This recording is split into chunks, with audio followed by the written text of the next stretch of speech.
Hello, welcome to the ECOPUNK live play. We're going to be playing a one-off session, hopefully one-off session of ECOPUNK today. I'm Hevey, I'm the writer of ECOPUNK. Should we just go around quickly and introduce ourselves, who we are, and the name of our characters that we're playing as well? Harry, do you want to go first? Yeah, sure. I'm Harry. I'm playing Max Fairbanks. I am the editor of ECOPUNK. This means I had to read all 300,000 words of it, which was really fun, and I enjoyed it a lot. Multiple times, actually. Yeah, that's me. That's what I got. Sorry, nothing interesting about my life. Should we go clockwise? Grace, you're next. My name's Grace. I'm playing Natasha Shapps, call sign Causeway. I did some playtesting on this, so I read all 300,000 words of it multiple times as well. Sam, you're next in the clockwise order. Hello, my name is Sam, and I'm playing Reginald Proops, aka the Reg, and I also did playtesting for ECOPUNK.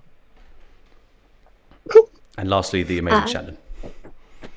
I'm the amazing Shannon. I'm going to be playing Billie Creedy or Holiday. I also did playtesting for ECOPUNK, but I didn't do any of the reading. Sorry. That's all right. That'll be good. That'll be immersive for the viewer because they'll, be able to identify you as a new player, whereas the rest of us can pretend to be veterans, I suppose.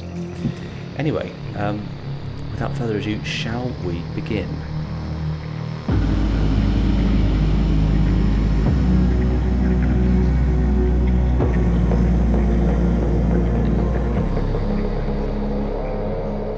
It's monsoon season in England again.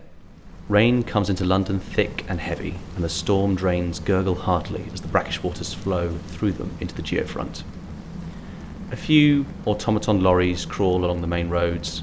Some sodden labourers brace themselves for a tedious day, but for the most part the city pauses, as is the habit during such weather. Red-faced shirtless men and scowling women perch in open shop fronts and lobbies and wait for something to happen. There's a quiet tension in the air here that even the rain cannot suppress. G. Alloy, the nihilist death metal rock star, performed one of his guerrilla shows in Camden last night. If you climb to the rooftops, you can probably still see a few of the remaining smoke trails that are worming into the sky. And perhaps one of these trails would lead back to the immolated corpse of G. Alloy himself, who is a man that kills himself at the climax of every performance and yet returns again. The performance was a bit of a letdown to Alloy's riotous fans. An extensive police operation gave very little time to reach said climax, and the toll of people who were either dead or missing may not even reach a dozen. Unfortunately, the morning news brings even more tragedy. Vincent Yap, the environmental minister, and as such one of the most powerful people in the country, has suffered a heart attack. Currently lies in a coma. A bulwark against American influence, while little is left. Those attuned to them might hear the gears of politics beginning to turn underneath Britain. There's a quiet tension in the air here. The city is in the middle of an inhale. Soon it'll find its second wind and scream again. We cut now to the Berwick Street stacks. Climate refugees and those uprooted by ecology projects have steadily poured into this area over the past decades, leaving an odd but not wholly enjoyable cocktail of different cultures and class and creeds. A sleek black cab cuts through the rain, moving slowly and silently towards its destination. Cars haven't come through this area in years. Indeed, if it weren't for the heavy rain, it would be impossible, given the market stalls and encampments that normally choke the roads here. People eye this cab warily from their refuges. Some have even hurled a few stones that bounce harmlessly off the hood, but even a stone toss comes across as more guarded than aggressive. The cab slowly rolls to a stop outside an empty establishment, Walsh Smoke Lounge. The driver door opens and out steps a short, stocky man who walks inside.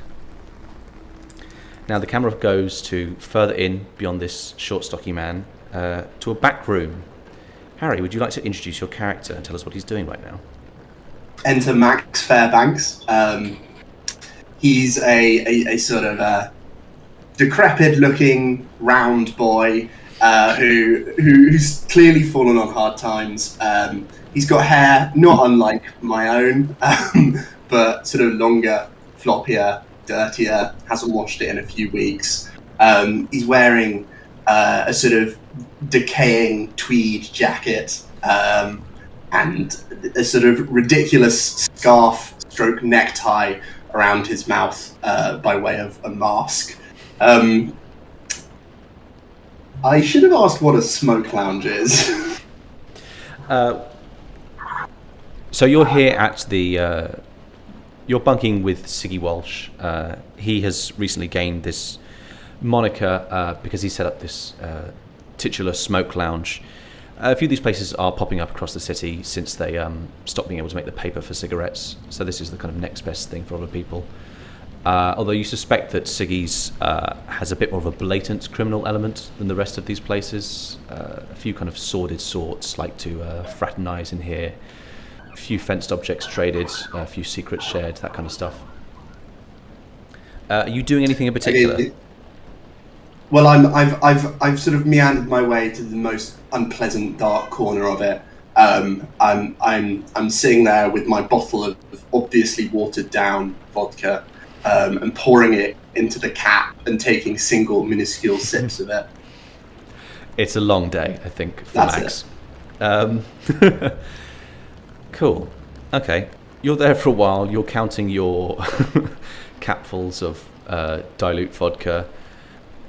You hear a pair of footsteps moving through the smoke lounge towards your back room, which surprises you. Usually in days like this, when the rains are coming in, it's just Siggy here sometimes, or sometimes he's out and about, but you're not sure about the second pair of steps, although you've heard this gate before. Heavy, solid, uniform rhythm.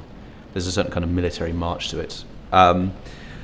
Siggy rounds the corner. He's this very kind of skeletal man in this... he could be very rough for his late 30s or doing fairly well for his early 50s. You're not quite sure. He's one of those kind of faces.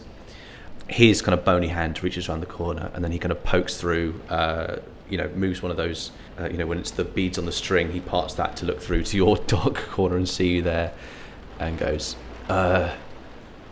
Max, someone here to see you specifically. Kind of looks at you quizzically, expecting you to give some explanation for what's going on.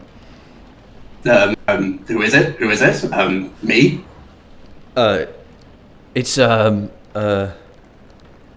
well, I'll let him speak for himself. Siggy kind of pushes through and holds the bead curtain kind of open for this short, stocky man to walk through. You immediately can recognise the kind of stance of an ex-squaddie. You were hanging around with plenty of these people until not that long ago. Yeah, I shrink into my sort of nasty sofa in terror. Is some form of violence going to be done to me? Yeah, you don't get the sense. He's not putting on brass knuckles, but he does look over at you with kind of piercing eyes and says, "I can see you over there, sir. Wondered if you might step outside and step into my vehicle, if you'd be so kind." Step outside? Yes, sir. I sort of check for exits and realise that I can't run faster than him, and really begrudgingly heave myself out of the chair and waddle over towards him. This way, sir. No trouble, sir, if you just come this way, please. Can I have a look at him and see if he's carrying any weapons, or brass knuckles, or just making a fist? What's your skill expertise for investigation? I believe it's non-existent. It's not good. It's 0. Okay, so you have no. You look this guy over. You can tell just from familiarity that he's military, but you can't see the impression of a gun, or he doesn't appear to have brass knuckles on or anything. He doesn't look like he's gearing up or tooling up to do something to you. He's just very kind of quietly walking just beside, just behind your shoulder as you kind of go to the shop front, and you can see. Through the heavy rain, you can see this black cab that's almost kind of misting over with the rain. I've never met this guy before, right? You haven't, no. But as you're getting out, the back door to the cab slowly opens, and you see a slender hand kind of pushing it open. And you hear a familiar voice come from inside. Didn't Mother ever tell you not to get into strange vehicles with strangers, brother? Come on inside, it's rather wet. You recognise the voice of Esme. Yeah, I realise it's going to be a humiliating evening, and immediately acquiesce. I get straight into the cab, again trying to make myself look smaller in the corner of it. You slink inside. the stocky man closes the door, boom, the passenger door behind you, and then gets in and closes the door himself. And soon this cab is slinking away into the rain. Your sister kind of looks at you. There's that kind of half grimace, half smirk she always wears. That's just kind of faintly always there. She kind of looks at you from the cab. It's been possibly as much as 6 months since you last saw her. Since what happened. A minute maybe goes by. Do you think Max is likely to speak first, or will Esme eventually go? If a minute's gone by, Max is going to go. A funny thing. I've run up quite a tab at old Siggy's place.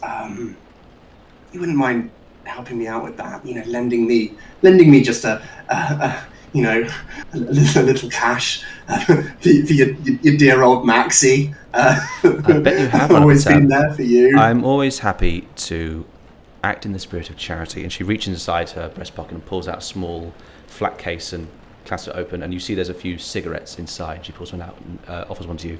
Would you care for one? I imagine you haven't had something like this in quite a while. Of course, yes. I take it and I just absolutely inhale the whole thing. You know that scene from that film? Oh, what? Kung Fu Hustle. I think that movie. Yeah. Yeah. No. Panda then. Yeah, he's actually in Kung Fu Panda as well. That's what I do. Sure, and then I go. I was thinking more in the pecuniary, a bit of a cash of some sort. But I'll take it. I'll take what I can get. Well, brother, I have found you in last 2 months. I have found you in a smoke lounge. I mean, if you're not running up a tab on smoking, I wonder what else you're spending your money on. We do worry about you, Anyway, we haven't got further. It's nice to know the family still cares about little old Maxie. Have you been reading the news? Not in particular, no. Can I ask, is that a lie on the case of Max, the former political aide? Has he been reading the news at all? Well, is there something that I'm to suspect that she's actually making reference to? She might. It's always kind of mind games with you and your siblings. Who knows? I'm downplaying it. I mean, I haven't been reading the news, but I'm making it seem like I'm even more oblivious, okay? Sure, she scrutinises your face and goes, well, then you're probably not aware that the inner vote for the Migrant Labour Bill is going to be happening in a few days. And Yap's been a bulwark against that bill and the kind of horrid machinations the European Commune wants us doing. The whole moving refugees into American labour camps, all that ghastly business. Him out of the mix is going to make things a bit complex for us. And I had a bit of an idea of a job that might help the situation. Do you know who G. Alloy is? And she's being patronising us in this because there's not really anyone who doesn't know who G. Alloy is, particularly given that he and his, rabid fans set fire to a portion of the city of London last night. Is this like, have you heard of Beyonce? Yes, yeah, it's like that. It's like, have you heard of the Beatles? I don't know if someone like you would have.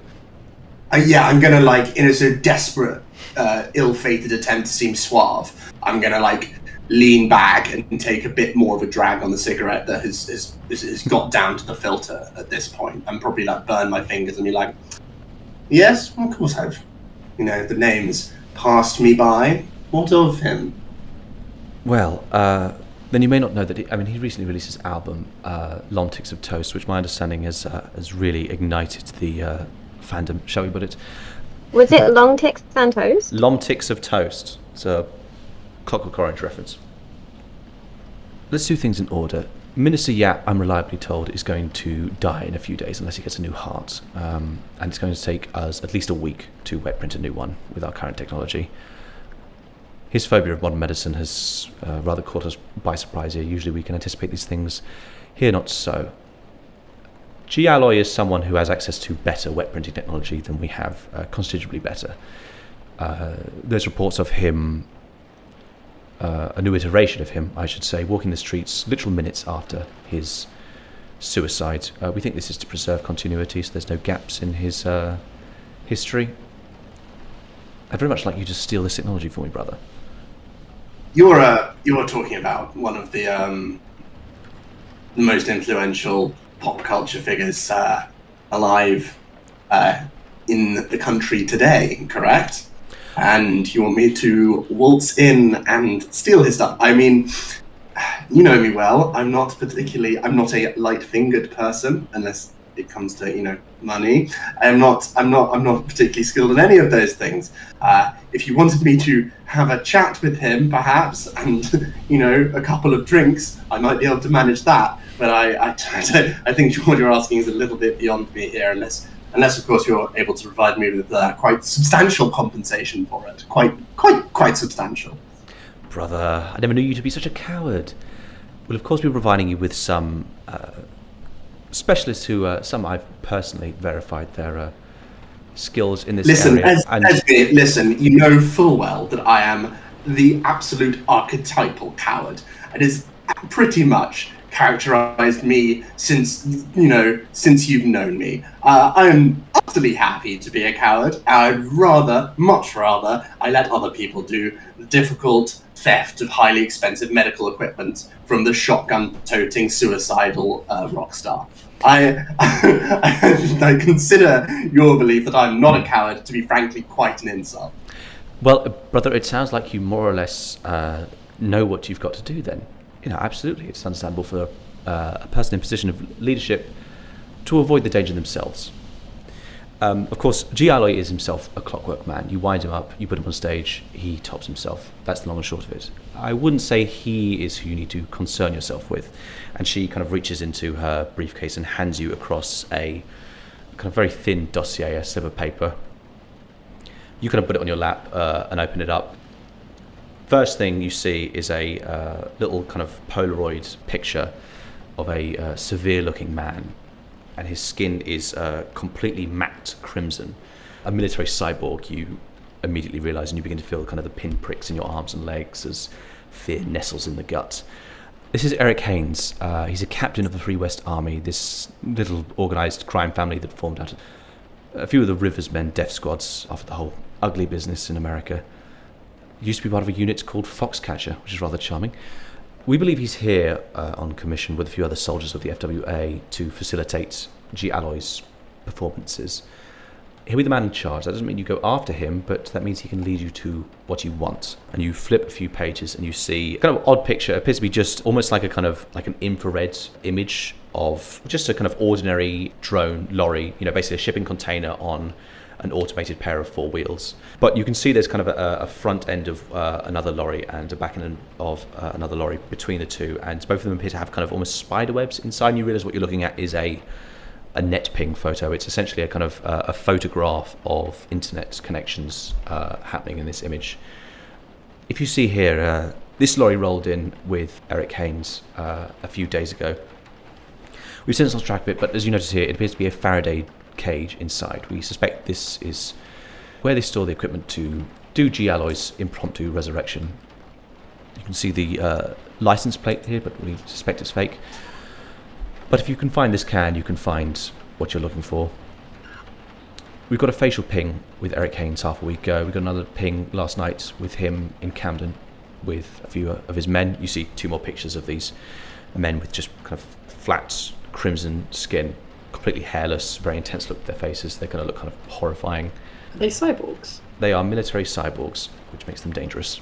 Now you might be asking, why would they still be here having done the performance? Well, we've got reliable word G. Alloy plans to perform again tonight, which is worrying. That's very uncharacteristic of him, but it is an opportunity. Having some idea of what you're up against, are you in? You're going to need to give me considerably more idea of the resources that I'm going to have available if I'm to say yes or no to this. Exceptional. She pulls out another dossier. Here's the resources. She puts it down. You can see on the front it says there's three names stamped: Billie Creedy, Natasha / Causeway, and Reginald Proops.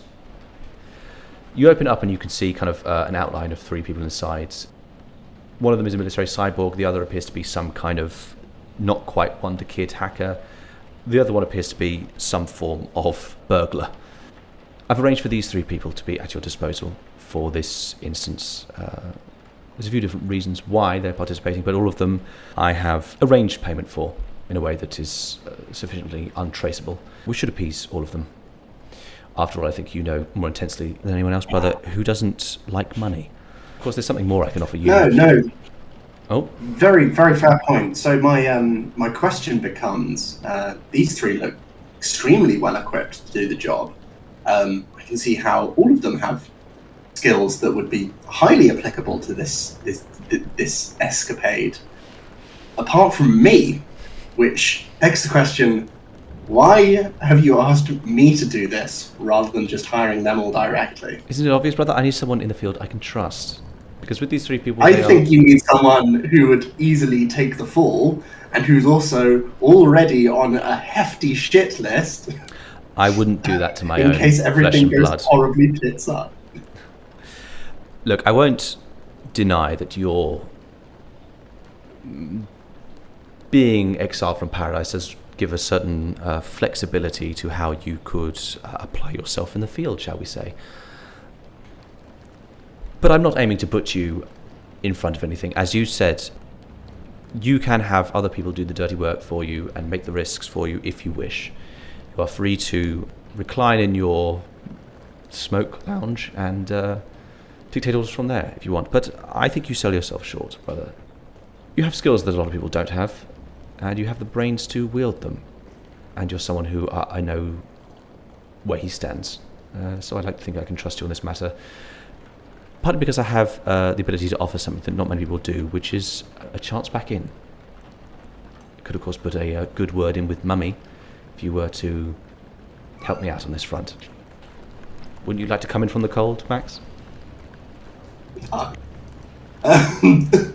Sorry, I can't take his entire motivation being a good word with Mummy. Jesus Christ. Yeah. What if you were a bit less owned? I mean, look, you know, she can say this, and coming in from the cold might trigger. No. I mean, it might trigger memories of, clear. Good foods, warm beds, nice clothes, a whole cavalcade of small luxuries that you now miss. I bet. No, don't worry. That's better than money, right? In character, I'm fully, he's totally won over. The flattery about being smart, plus the Mummy mention, he's there. He's he goes, well, I suppose every man has his speciality. I suppose there are few with the access, the experience that I do, and as you say, the brain. Fantastic. So you want this done tonight? Yes, we have an understanding that Giallo will be performing tonight. After that, after he's done, who knows where Haynes and his people are going to be. So we have a brief window here. I'm going to give you my private number in case you need to get in touch. Harry, you can now count Esme as a contact. Don't hesitate, of course, to reach out. I am more than happy to help my darling brother in his mission. Well, it sounds like everything's on board. If you'd like to just give me your phone for a second. She reaches out her hand.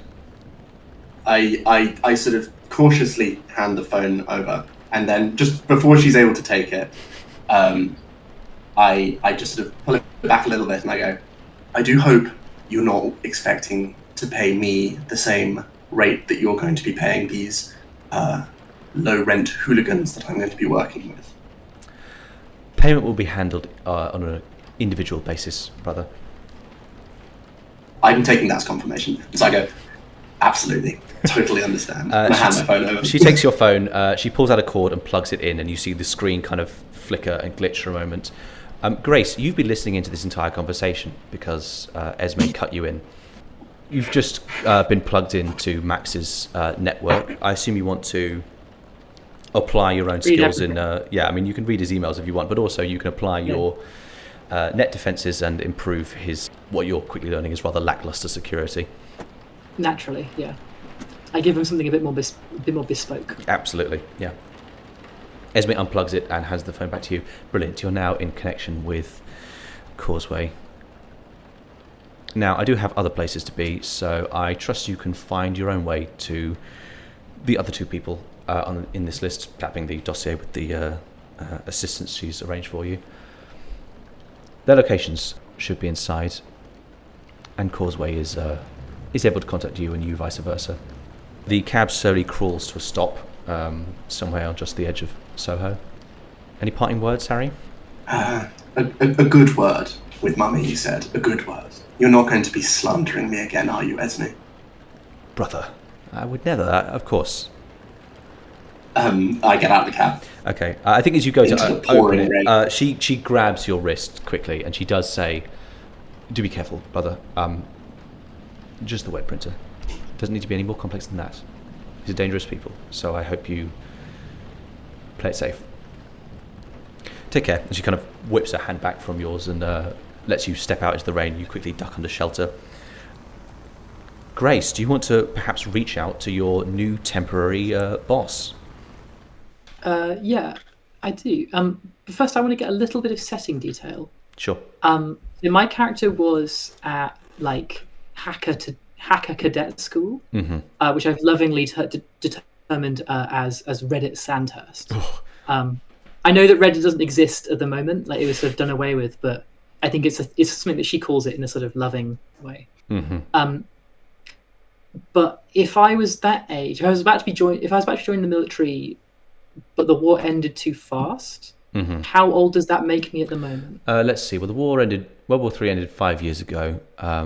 So if you're in the school, you might sort of early 20s. You might be. I would say between kind of possibly very early 20s, but you could be as young as 17. So anywhere in that band is. Oh, they were gonna sign me up real young. Oh yeah, I mean, well, they needed talent and times were desperate, so they got them. I guess young. like a 12-year-old amphetamines can definitely play League of Legends. Like, absolutely, why can't they hack? Sure thing. Okay, well, in that case, I probably send Max like some sort of string of emojis and then like an address to go to. Yeah, I mean, Max probably hasn't. Let's think. Yeah, Max probably won't remember emojis from his childhood, so you get a string of strange hieroglyphics that kind of slightly disconcert you. This hacker is mined from the net, but yeah, you two are now in contact. Grace, would you like to briefly describe what the physical circumstances are of your hacker? So my hacker, Natasha, she has been living with her aunt because she lost her family in the Third World War, and given that there's no longer any sort of like systematic demand for young military grade hackers, she is doing what she can to sort of sustain her desire for cutting edge equipment and daring net antics. So she lives with her aunt. She's put together a hacker cradle. She is doing security and this sort of black market stuff on the side, mostly to buy more and better gear and a better connection. Sure. I think on that front, you will kind of, having just sent this string of emojis you've mined from the kind of wreckage of the internet, there will be a kind of a gentle rap on the door, and it will slowly creak open, and you see your auntie there with what appears to be some kind of box and a tea set on top. Just kind of, you can see she's kind of gently poking her head around, trying to tell if you're talking to someone or busy or anything, trying to catch your eye. Of course, you've got a big kind of headset over, so you probably can't see, but you can hear her kind of slowly tiptoeing into the room. I hear it, yeah, and I'm like, what is it, Jane? I've just received a package here for you. I'm not sure where to put it, but I'll put it here on the tea stand that we've put aside, along with the tea. I've made you some nice Earl Grey. Thanks. Do you need anything else, love? Anything? Oh, okay. And she puts the things down and leaves the room. Reaching out for the tea, like without getting up from my chair. You just swing your hand and knock over a full, a full kettle of tea. Around. Fuck. Cool. Sure. So, Max, you're in London. Natasha's in the middle of nowhere. One of the few kind of places left in the countryside that you can live. I think you're on the edge of a farmstead. Who do you go seek out first? Did you say that Natasha sent me a location amid the emojis? You've got a location in your dossier, but Natasha can also give you a location of these people. So it struck me that I probably wouldn't give an address like to my house or Jane's house, even though like I'm kind of aware that like if this is national security or whatever, then they probably know where I live. Mm-hmm. I'll probably give some location in town that I'm willing to go to and where like I would meet people in person. Because occasionally I have to do things in the meet. Sure. I mean, you've been told by Esme that you can probably do this from your cradle in the countryside, so you wouldn't need to move in person. Yeah, but I don't want some like old guy coming to my house, of course. meeting my aunt. I'm saying you don't have to necessarily meet anyone in person if you don't want to. As part of your arrangement, and that Esme has also arranged for a couple of pieces of equipment that you wanted, your clamp and some data storage to be moved, which are currently being held by Billie, who you've worked with a few times before and you trust more or less. I think I'm going to go somewhere where Billie and I have hung out, because I think Natasha has this sort of idea, having been having had some kind of military training. I think she has this idea that she wants to be able to sort of like size people up in person. Mm-hmm. Sure. And the other thing is that she does want the gear that Billie has for her, and then she can fuck off. Fair enough. Sure. I mean, you can get a bullet train in very, very quickly. Should we say then if you're all kind of planning to meet together, should we say that Max pings off a message to the Reg and Holiday to meet at a location determined by Causeway, Natasha? Sure. I think I'd probably choose a club where I've done cybersecurity, because I half trust their measures.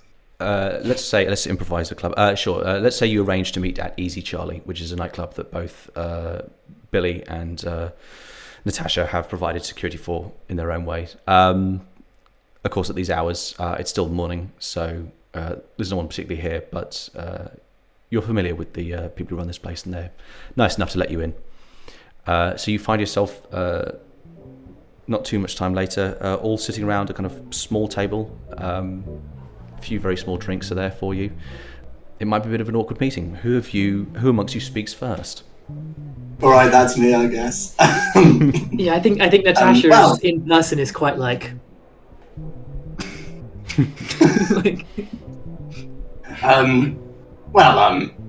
hello everyone. I'm Max. I'm Gethsemane. I suppose you're wondering why you've been brought here. Pause for everyone to agree. No, I know. I've read the files.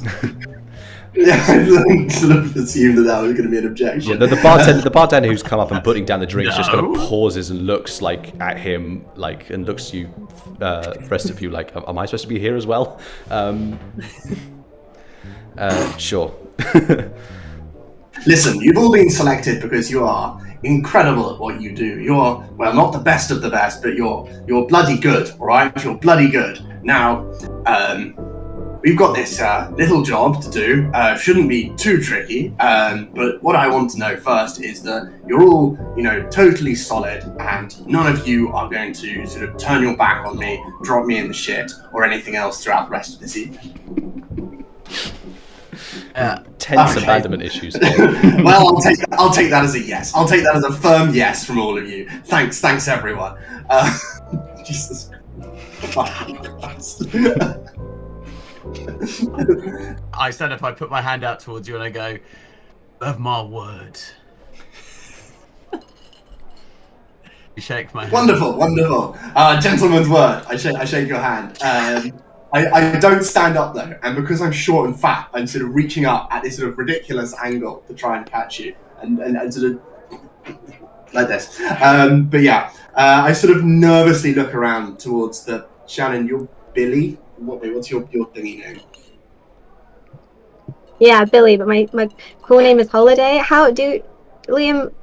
When would you use your actual name, and when would you use your? It's up to you. You say I'm Billie, or you can say they call me Holiday, or whatever. It's up to you. What do they exist for? Because if someone's hacking you, you want to use a pseudonym so that you don't go, you're watching my messages. Also, here's my first name. Now you know where to find me. You can look at my face, all this other stuff. It's a security measure. Okay, so in person, there's really no need to use it. No. Okay. I'd rather awkwardly introduce myself as call sign only because I'm doing a desperate attempt at being like mysterious, obviously. So you could follow on with that, of course. But like, your mum knows where we all live, right? That's why we're not going to screw you over. Unless she tells us to. Is your character saying this out loud? Listen, yeah, no, listen. that's in character. As far as I know, you have had no dealings with my mother. It's just my sister that you've been talking to, correct? Yeah, but where does the money come from? A look of pure, unbridled, like impotent rage in his eyes as he says the word mother. Yeah, but your sister hasn't really got any balls either, right? Except what she gives her. No. Esme's a very capable political operative. She's properly in the know, and of course, as am I. Yeah, totally. Old Maxie might be out of the game, but he's still got his spurs. I don't know what that is. Right. Well, while Harry continues to derail this conversation, should we just say, Shannon and Sam, do you want to introduce what your characters look like or how they come across? Shannon, do you want to go first? Sure. So Billie is a cyborg. She has cyborg arms and cyborg legs and little cyborg eyes. She's quite menacing. She's quite intimidating. You can see that mainly she's made up of really like top grade equipment, but here and there you can see like little add-ons have been made. Repairs are not as good, a lot cheaper, a lot more junky. But you'd still be scared if you came across her in the street. Sure. Has Billie brought her equipment here with her? Can I ask? She's brought. You don't need to list it. I'm just asking. I mean, there might be an ominous duffel bag that she's laid down heavily by her chair. Is all I'm asking. Have you brought my package, Holiday? Where's my package? I need it. She looks to Sam. What's your character called again? Reginald Proops. She looks to Reginald, and having closely monitored the handshake that he made, she gets up really quick from her chair, puts her hand out to Causeway. Hand out. And very aware of her own strength, this is the lightest handshake you've ever received in your life, like creepily light, barely any touch. Is this something like we've worked together before? Is this something like that we do? Is this what it's like to work with Billie? Billie's very nervous around new people. And she slides your stuff over to you. I receive my package. Yeah, I believe it's a skull clamp and data storage you've got for this mission. And Sam, what does the Reg look like? The Reg, aka Reginald Proops, aka the Reg, is he is in his late 30s, and he has everything he's wearing is very, very dark grey. He's got a dark grey beanie on him. He smokes 30 a day, or as much as he can possibly get his hands on or steal, and he's got a big duffel coat on that's like ripped and torn, and his hands and forearms are wrapped in bandages, so pretty much all dark. Clean bandages or dirty or bloody bandages? Dirty, dark grey patty bandage. like medical bandages or like wraps of fabric for something else? Wraps of fabric. Sounds like a Street Fighter character. Sorry, when I said Reginald, I meant Ryu. He is. Right. Cool. So that's what they look like. Harry, should we say that Max goes over the basic idea of what they're doing here, or what they're here to do? I should say. You haven't necessarily devised a plan yet. Yeah. Don't maybe repeat it all. Yeah. Okay, so at this point, I'm going to say that going over this kind of dossier that the dossier that Esme's given you, you kind of see the intelligence of the Giallo is going to perform tonight. Certain messages sent out over the darknet, certain trusted messengers relaying these things, getting picked up, that kind of stuff. You're not sure where in the city. That's fairly important. I'm going to say at this point that you have. I'm going to essentially give one cold round to everyone to do what they can to both prepare and also kind of figure out a plan and what they're doing and where they're going and those kind of things, investigate that kind of stuff. What are you doing? How are you approaching this? I have a question. Yeah. How fast is our man usually back on the scene? Is he the kind of guy who will die like on set and then be seen at the same event? Yeah, no, there's records of him dying, shotgun in mouth, head turned to soup, remains immolated, and then sometimes as brief as, in some instances as brief as 2 minutes later, he is around. Okay. He doesn't hang about. He doesn't show back up on stage. Once he's dead, that's the show done. But him leaving has been kind of caught by security footage, aerial drones, that kind of stuff. Second thing, does that imply that he is being sort of printed in those 2 minutes? Or is it possible he's like diverging earlier than that, and then like the version who does the show is separated from the version who's seen like that's certainly an hour possible. ago? It's very dangerous to have multiple copies of yourself present at the same time. Because personalities that are duplicated within the setting of ECOPUNK tend towards conflict. And G-Alloy fighting G-Alloy could be a kind of a disaster. So the intelligence... He doesn't want... So the dominant intelligence theory is that he prints himself really around the same time that he starts performing to preserve continuity as much as possible. And he doesn't want like the version who goes on stage to change his mind, and then there's two of them, kind of thing. Mm-hmm. Sure. It's worth saying in the dossier it remarks that there's a suspicion that Giallo is backed by some world power, given his access to technology, his ability to move around, the resources at his disposal. There's a suspicion that there's kind of big players behind him, although every intelligence community thinks that of the other nations.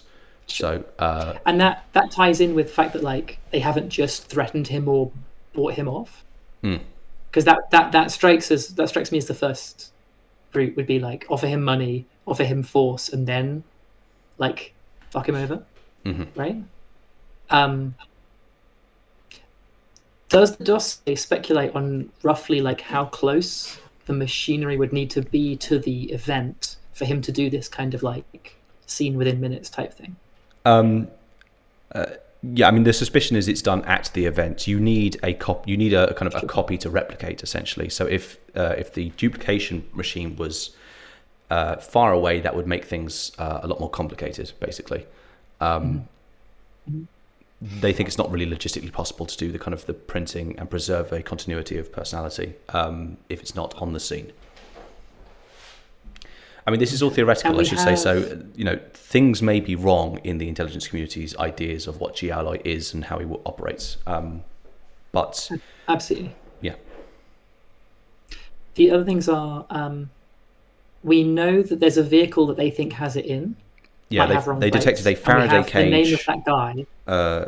Can owned by a guy who is known to basically be the kind of security and muscle for G-Alloy.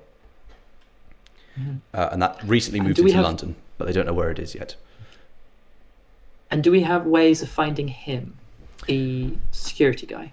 Yeah, I mean, he's a military cyborg. You're going to have to apply your own, investigation. You're going to have to figure out ways to find him, or this can, or both. Do I know any informants that I might...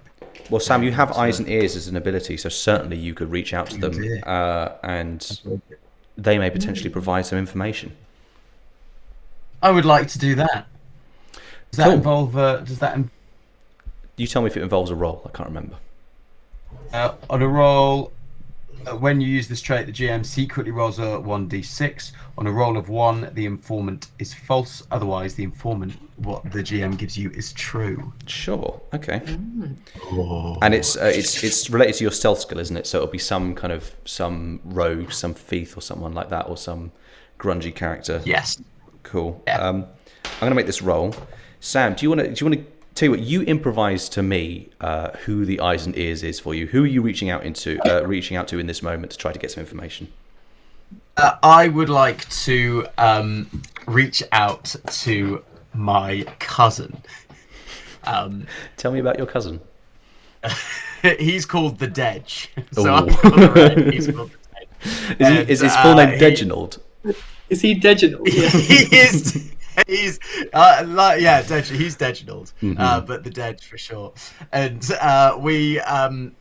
we grew up together. He, although he doesn't have an arm, so we used to do our businesses back in the day together. We used to we used to do many stealing jobs together. But one time something went wrong.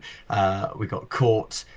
Dej lost an arm, and since then he has now kind of become my guy in the chair. He's the one with his ears to the ground, trying to listen out for all things that might be going on that might help me with my leads. And since I've started having to do a favor for Esme, he's been kind of looking out for certain things that we might be able to hear. So, sure. So, you reach out. What, you calling him? You going to meet him in person? I'm going to meet him in person. Sure. He comes in. He swivels in his chair. Hey, Reginald. How you doing? You all right? Mr. Dej. Yeah. He goes, I would shake your hand, but I'm missing mine. You know, you do your usual bullshit. Yeah. It's a tragic shame. Right, they're putting on you on Giallo. I've been monitoring the chat. We've had a few words here and there. You know how words come to me. Word on the street is that he's going to be showing up again in Camden tonight to finish the job, as it were, burn the thing down to fucking cinders. Looking forward to it. I'll be watching it here from the feed. You very much, the Dej. Thank you. I'll keep my ear to the ground, darling, in case anything else comes up. You know me, strictly on this. Strictly. Thank you, Deji Dej. And then I kiss him softly on the forehead, and we leave. And he goes, and then blushes. Question is he lying? Or he might just be dumb. I mean, it's not. He doesn't necessarily lying. He might have just got it wrong. He might have got it wrong. Well, I mean, unless other people have some other investigations they would like to do. Yeah, there's no reason why one of you couldn't do some kind of investigation to verify that if you wanted. I'd love to bring back the Dej at some point if you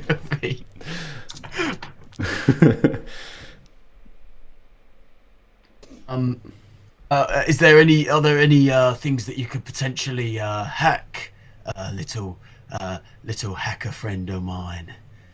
God damn. Yeah, what would you like?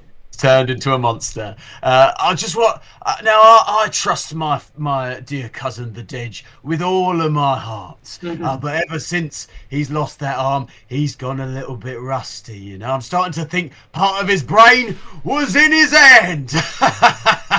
Anyway, I was just wondering if you would be able to consolidate that information that the Reginald has found.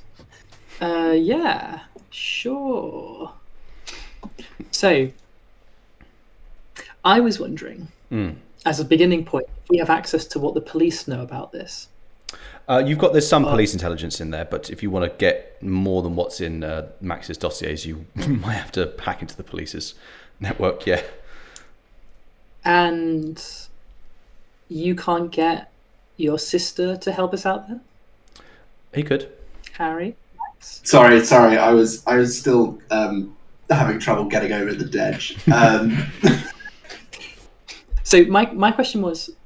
Yeah, whether I can get my sister. So yeah, is there like police contacts that either I or her know? I will say you can use Esme as a contact to potentially gain information from the police. She'll be able to do that for you. Yeah. Yeah, can I do that? Basically, I want to know: are they going to raid it tonight?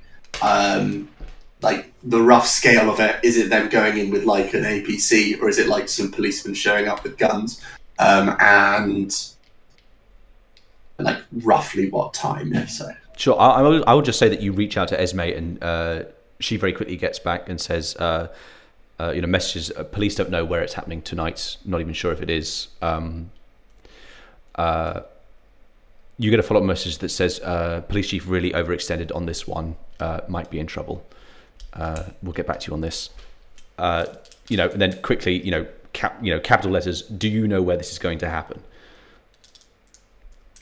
You've already picked it up. You know how it is that, like, the police have their way of doing things, as does the intelligence, but that doesn't mean they necessarily have ears to the ground, particularly not in the way that the Dej might.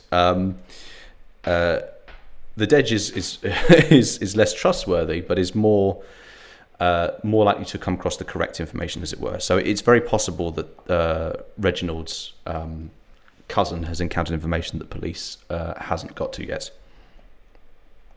Yeah, I'm gonna tell Esme that I'm gonna say have some pointers, but no, nothing certain yet regarding that.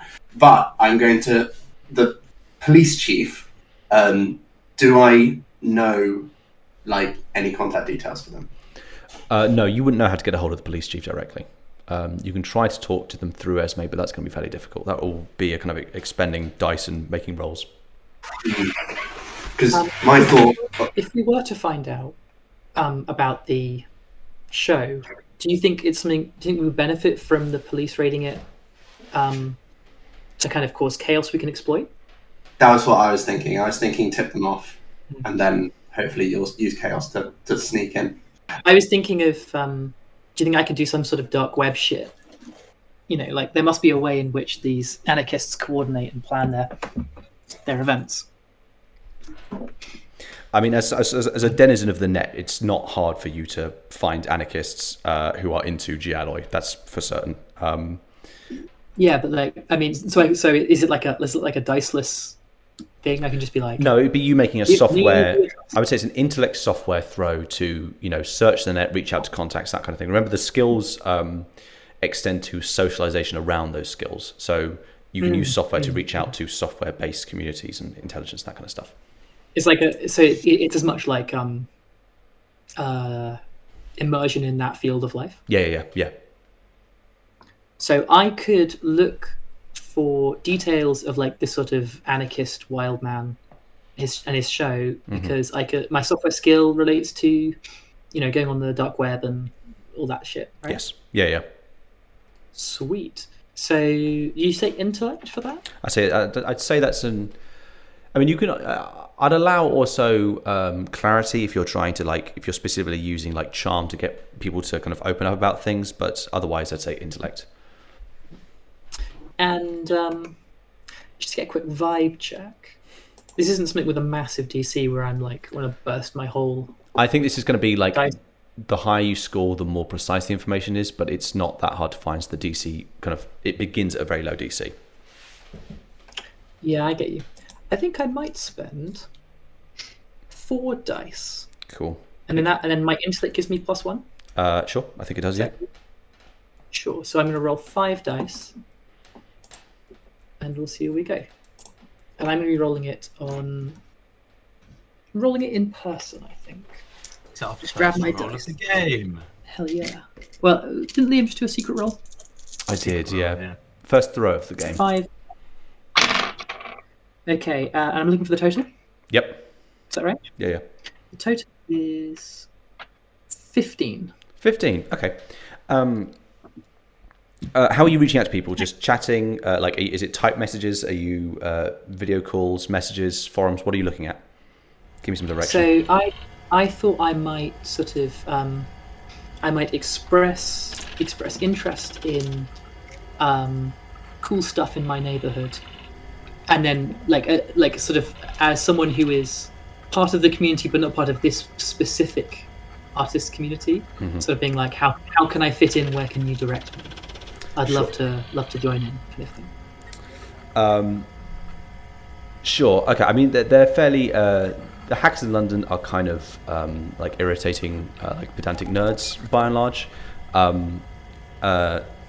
You fairly quickly stumble upon a whole collection of really shitty ciphers of people being hey,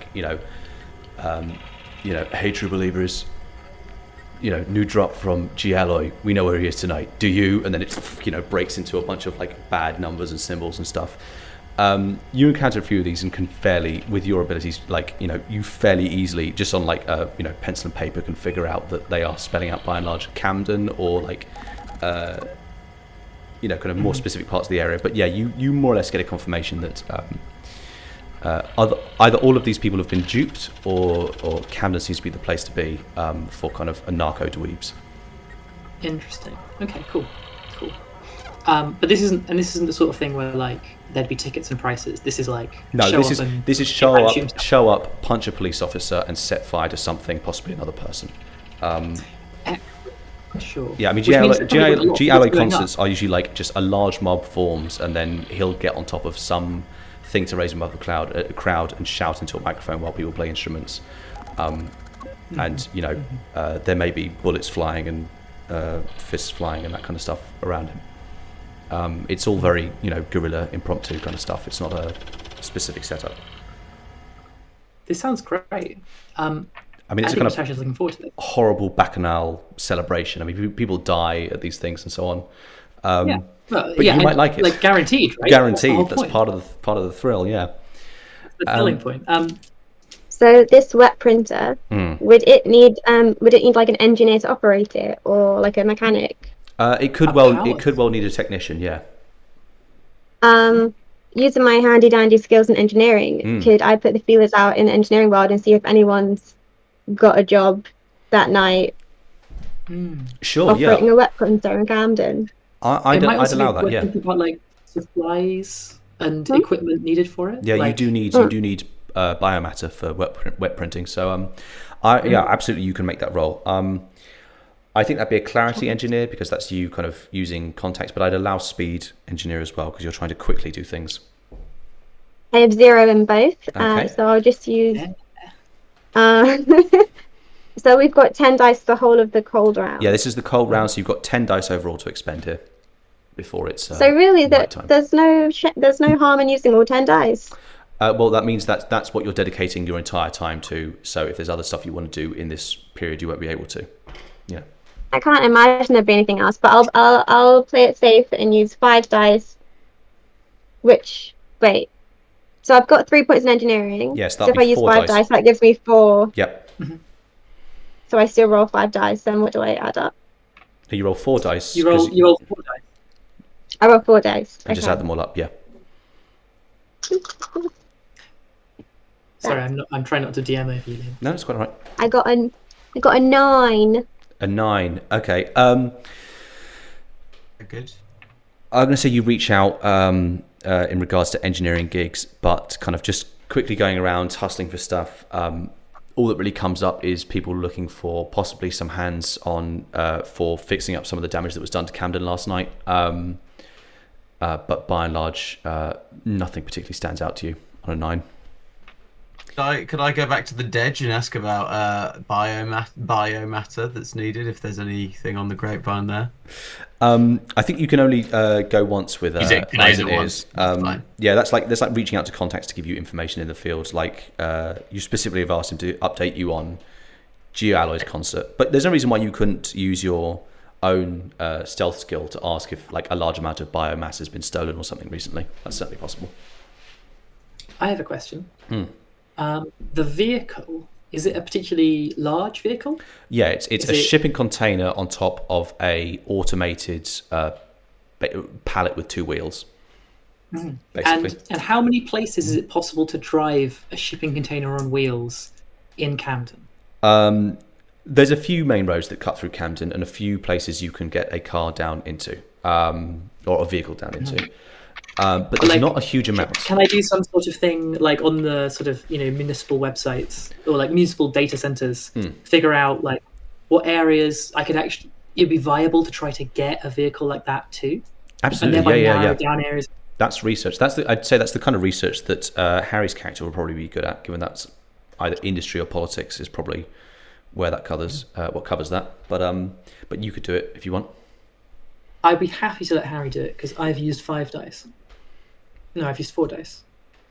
I was, I've been wondering whether or not we expend energy talking to the police chief or trying to find the police chief, and potentially getting a favour there by taking them off to what location the gig is going down. I will say if you say to Esme, if you say to Esme, here's the location, Esme can say to her mum, here's the location, and your mum can say to the police chief, here's the location.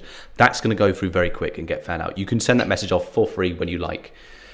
Trying to like haggle with the police chief is going to be a serious expenditure of effort. Like if you want to say, hey, I know where it is, but only show up at a certain time.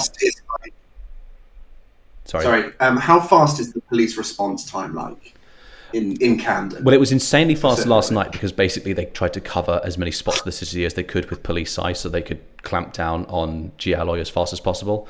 But I mean, there's not a huge amount of police presence really anywhere these days. Sure. Aside from what I'm saying is basically, if I shoot off a message at like 8 p.m. as I'm getting chased out of the building to Esme and say, gig happening at Camden tonight now, is it going to be like the scene in Minority Report when the thing zooms over and they all come down on the wires?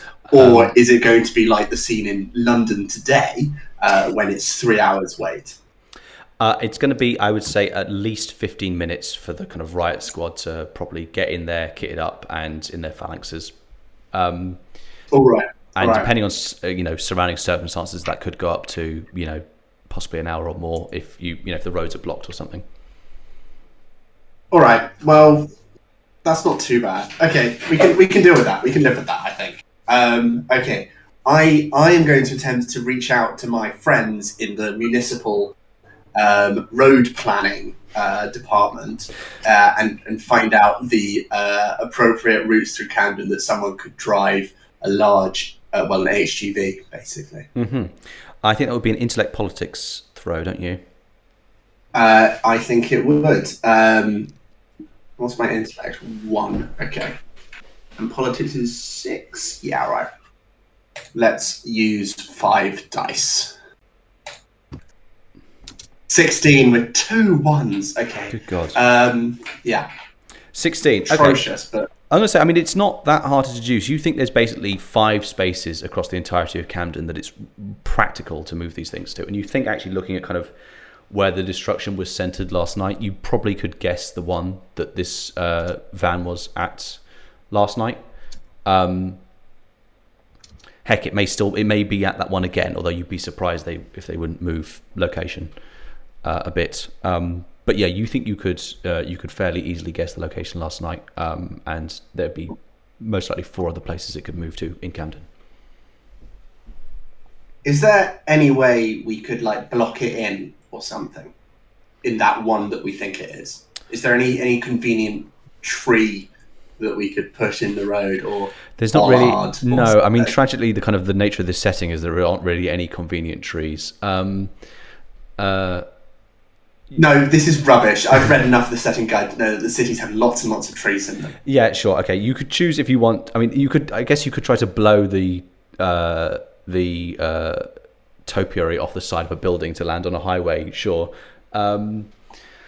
That's certainly something you could do. I'm going to say, to be clear, you don't know where this van is now. They may have moved it somewhere outside of Camden for now. I'm just saying you could probably fairly well guess where it was last night. And you've got an idea of, you've got a good idea of where it's going to be this evening, but you don't know where it is now. Okay, cool. Yeah, I mean, I'm going to let everyone know where that is and suggest that we basically set up there, to be honest. Okay, so where it was last night? Yeah. Okay. It's in a cold round. Can I go and scout it out, or is that going to be no, absolutely. Yeah, you can do that in a cold round. Yeah. Yeah. Can I go take a walk over there and see if there are any like sus-looking individuals that I can have a little chat to? Absolutely. I would say that's. What do you think? Investigate. Oh, Grace, what's up? I mean, would it? Yeah, go on. Sorry. My question was, when did the heart attack happen? It did happen last night at some point. They're not quite sure when. Does the timeline line up for the raid by the police yesterday, the disproportionate response being a first attempt to get the printer? Or was that a completely unconnected? massive response. As Max understands it, it was like police chief is like, I want to fucking get this guy. I don't want this stuff in my city. I'm going to, do a lot of overtime pay and get eyes everywhere I can, and then have a kind of rapid response approach so that as soon as we get eyes on this, we're sending all of our SWAT teams in. So very big kind of on the street police presence, all hands on deck kind of stuff. There's nothing in that to say either way. You don't suspect that's a attempt to grab technology. This is, it's the police. Their hammers, things that look like nails to them. They're not going to be like, this is the tip of the spear for some industrial espionage attempt. Would be your guess. And then the other thing is, you said that the police chief overextended yesterday. Yeah. Are we to read from that they're likely going to go much less hard today if they do at all, or do you think they're going to double down and like they really want this? You don't know. Is the response going to be massive? It could be either. Okay. But you get the. I think Max gets the sense that either way, this police chief is going to get a bollocking, at the very least. Or possibly if it's like you expend a massive amount of resources and didn't have anything to show for it, you're out of the job. That could be that could be an outcome. Okay, cool. Right, so Harry, you want to go down and poke around this place? I think that's. Could it be converse? I'll allow converse. Yeah, if you're talking to people. Yeah. Yeah. All right, let's give it a go. I say that's clarity converse. You're trying to get truth out of people. -1. Okay. Does great first impression count here though? Because I haven't. Yeah, you're meeting people you haven't seen before. I think your talent also applies here, doesn't it? Or actually, no, that's party. Yeah, you could use Streetwise for this as well. To be clear, Streetwise is as good as converse for me, but the talent's parties, and I don't think this counts as a party. This 100% counts as a party. It's a horrible party, but it's a party. Wait, it hasn't started yet, has it? Right. Sure, but it relates to parties. It relates to parties. And the party scene. Oh, that's good. Okay, thanks for the tip, Liam. You're welcome, Harry. Wait, what does a talent give you? Talent adds a d6 to the roll for free. Right. So, do I want a talent, an extra d6, or do I want advantage? God, that's difficult. Advantage is re-roll ones, right? Advantage re-rolls 1s and 2s. Yeah. Whereas an extra d6 kind of raises the height to which you could potentially roll. Okay. I think I'm going to expend all of my dice, and I'm going to do. Good God, you're going to spend all of your dice. Okay, cool. Well, I'm going for a converse roll, okay. Which I've got 3 in it. Mm-hmm. If I have 5 left, clarity is -1. So that's 3 dice you're rolling. So I've just gone 3. Well, if I just did 4, then right, it'd be the same. 4 dice. No, you need to expend. Yeah, if no, it wouldn't be the same. You need to expend 5 dice to roll 3 dice. Surely 4 dice to roll 3 dice as well. Does the -1 apply before or after? You need to expend 2 dice to roll an additional 1 above your level, above your skill level. You couldn't choose to expend 1 dice to roll 1 dice when you're exceeding your skill level. You have to expend 2 at least. Okay. Because my level's 3, right? Okay. Yeah. Let's go. 5 dice, rolling 3 on advantage. 2 1s. That's nice. Sorry. You need to get to roll more. 7 plus 5 is 12. 12. Okay, so you give me some opening conversational lines. What is it you're going? What are you going up to people and saying? I mean, I'm going up and I'm basically being like, there's going to be some cool shenanigans here tonight, eh? Some wicked, cool, hyper anarchic things going down, fellow kids. Basically, I am a 50-year-old fat ex-politician. How was I supposed to do this well? Let's just imagine that let's say that I let my hair down even more, and I make some rips in my jacket. Okay, so that I look a little bit more punk. I mean, you got a skateboard over your shoulder.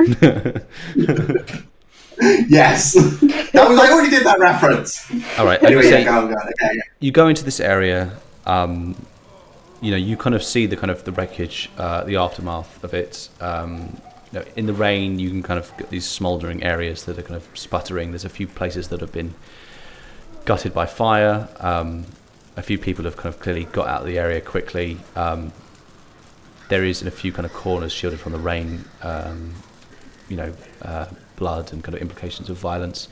There's even a few people who are kind of partied out, as it were, slumped in gutters or slouched in corners out of the rain, that kind of stuff. Going around and talking to these people who you can, you get a very strong partied out vibe to this area. It's something that you've seen many times before. Something you've experienced before.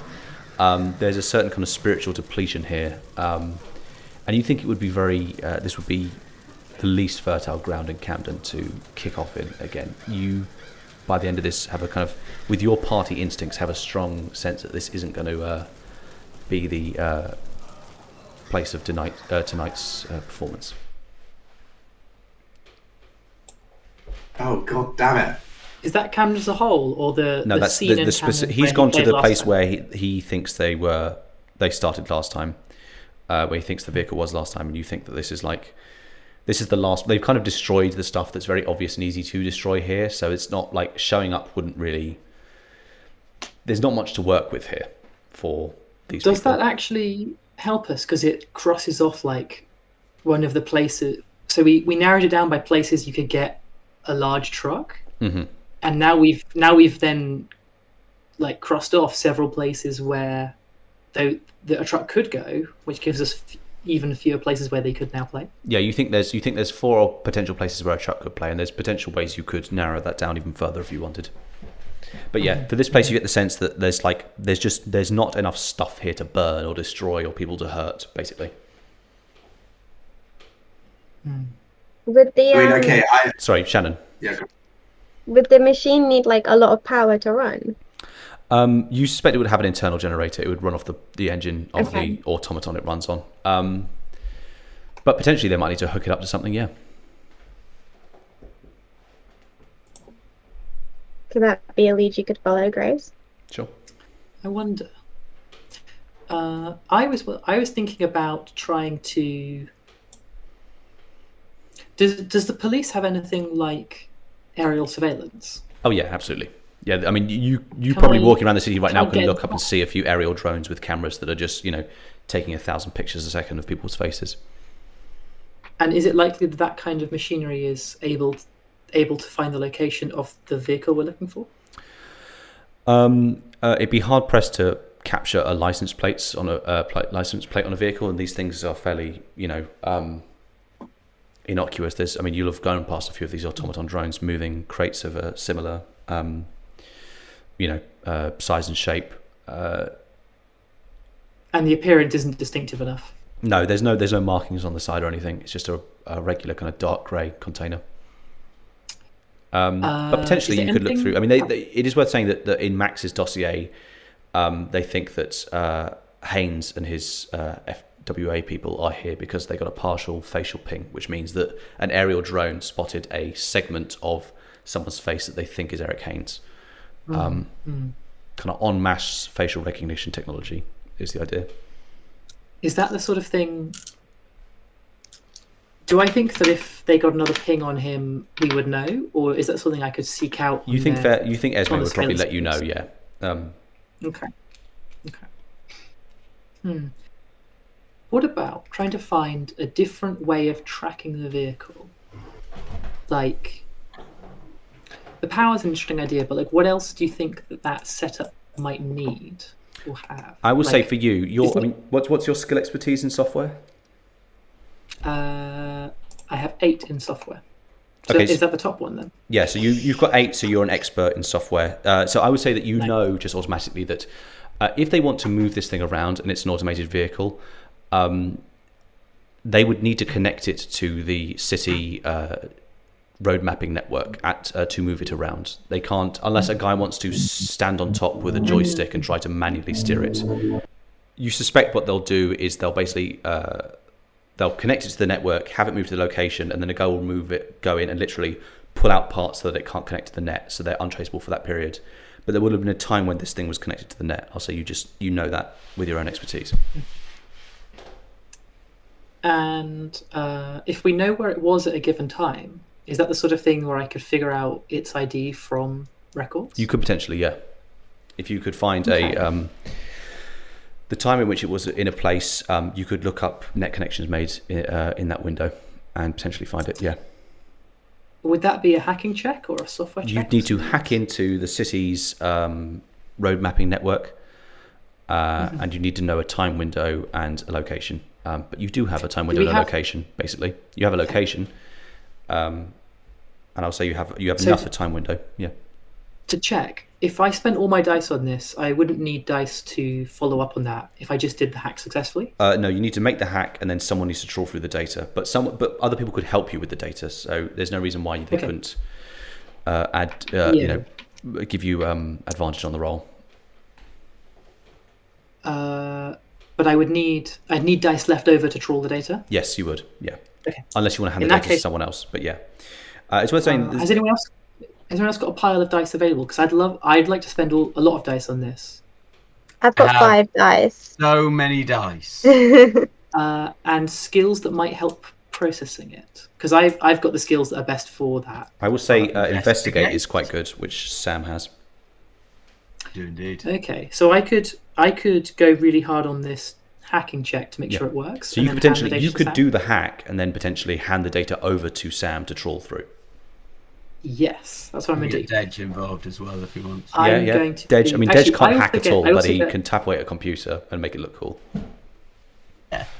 It's just struck me, I have 3d6 to my hacking plus my cradle, so actually I don't need to spend that many dice. Oh, have you got the bullet train back out to your cradle in the countryside? If it's cold, yeah. If it's cold round and people are going for walks and stuff, I'm off. Sure, cool. I'm climbing in like the. I got the headset, got the gloves. Yeah, I mean, you come back and, Auntie Jane answers the door. Goes, oh, hello there, didn't know you'd gone out. Come in. I have a glass of water and some dinner with Jane because she makes sure I eat well. Yes, absolutely. Your skin and bones. So I'm rolling at plus 4d6.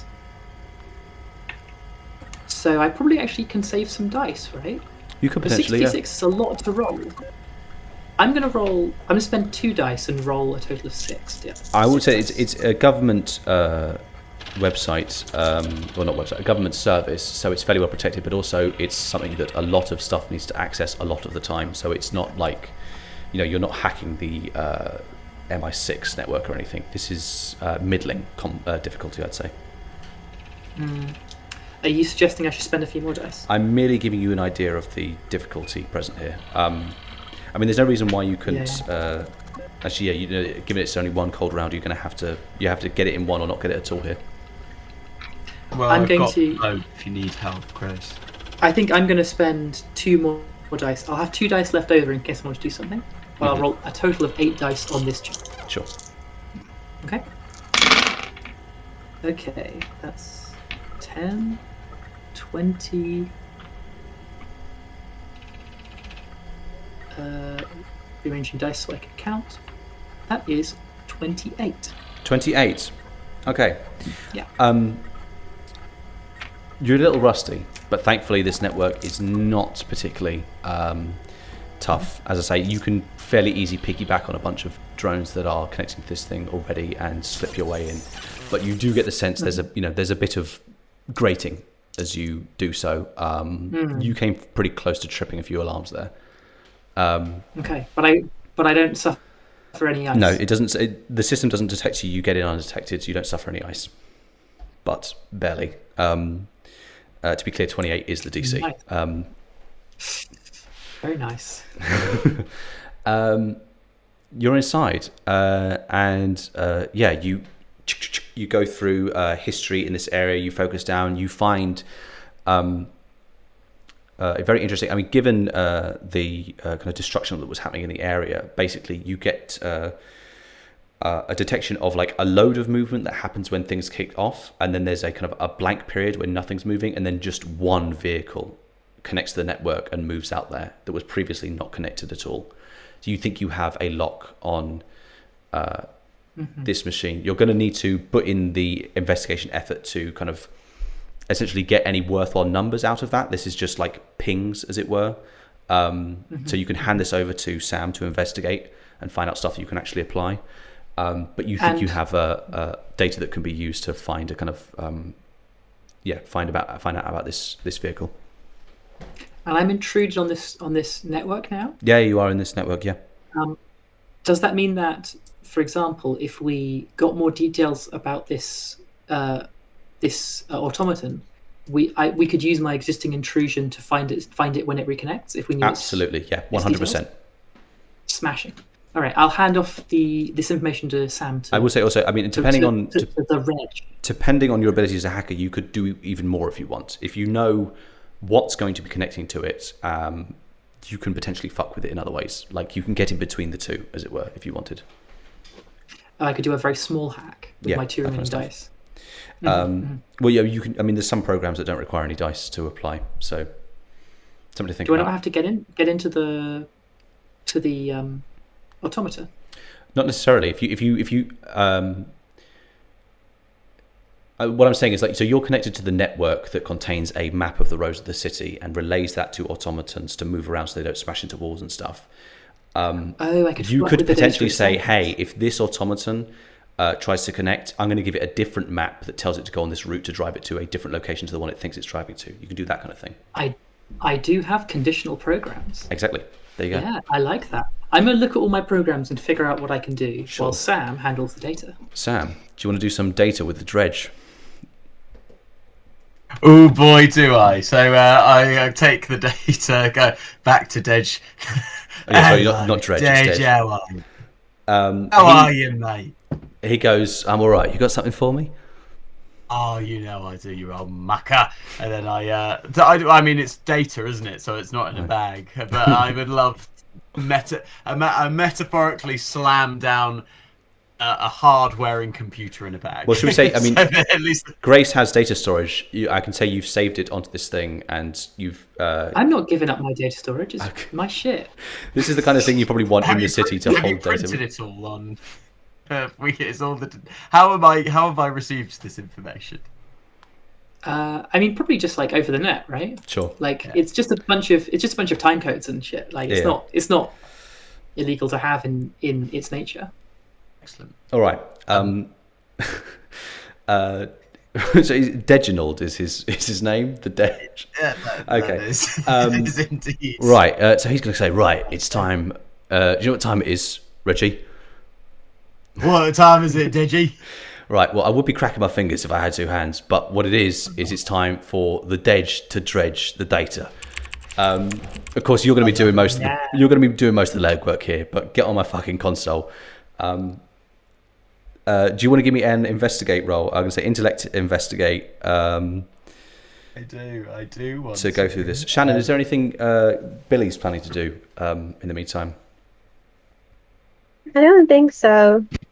I mean, you could say at the end of this, you could anticipate this and like you could use your remaining dice to set up or scout the area or that kind of thing, like do something strategic. Yeah, I'd love to do me some strategy. Right. Love it if I was good at that. Grace, what strategy should I do? So if we take the idea that Liam handed to me, that we give it some false directions to or like a bad route that gives us an advantage, you could use your skills to plan, sort of find a location that would be a suitable ambush point and then plan a really good prank. A really good prank. I don't think Billie's the pranking type. It could be a sort of military cyborg kicks your head in type prank. She'd be great at that. Right up her street. Okay, Billie's going to use her skills in athletics to sprint throughout Camden at impossible speeds to find the perfect road for this ambush. Okay, I think I think athletics to find a place to do ambush might be a bit much, right? Wouldn't it be warfare She's or something? sprinting through Camden at impossible speeds. What about athletics to climb buildings to find vantage Oh, points? okay, yeah, fine, we'll do that instead. Okay, all right, I'll allow that. Yeah, sure. I guess that's a toughness. I guess that'd be toughness athletics roll. Yeah. Anyway, Sam, do you want to give me a roll? Yes, I do. I just wanted to ask a quick question. I've got 3 for investigate, and I have a +1 in finesse. Mm-hmm. If I wanted to roll 5, spend 5, how many would I roll? Did I say finesse investigate? I think it'd be. Oh no, you didn't. I think it'd be Sorry, you intellect said investigate. intellect. -1. Mm. Yes. So would I roll? So you rolled 3. Yeah. How many dice? What's your dice pool looking like? How many dice have you got left? I've got 10 because I haven't rolled anything. I mean, this might be the thing to put your energy into. Yeah, I'm going to spend 1, 2, 3. Spend 8. All right. So if you're expending 8, you need to expend 9 or 7. Otherwise, you're just wasting 1 dice there. Let's do 9. 5d6. I think you'd be rolling there, Sam. Yeah. I've rolled 20. 20. Good for you. I think that's probably going to be just enough for you to get out the specific net signature of this automated lorry. So good work. Yeah, Right, done it again. It's getting late, but you and Reginald are hacking away at this, and eventually you peel off the layers of this information like an onion, and you've got the sliver of digits that you need, which you can hand to Natasha to be used. I decided these pistachios will be too loud. For... I think maybe yes. No. Grace, I really love your healthy middle class snack choices every time we play D&D. They're very important as a snack for work, actually, because they are something to do with my hands when I'm starting to be like, I can't sit here any fucking longer.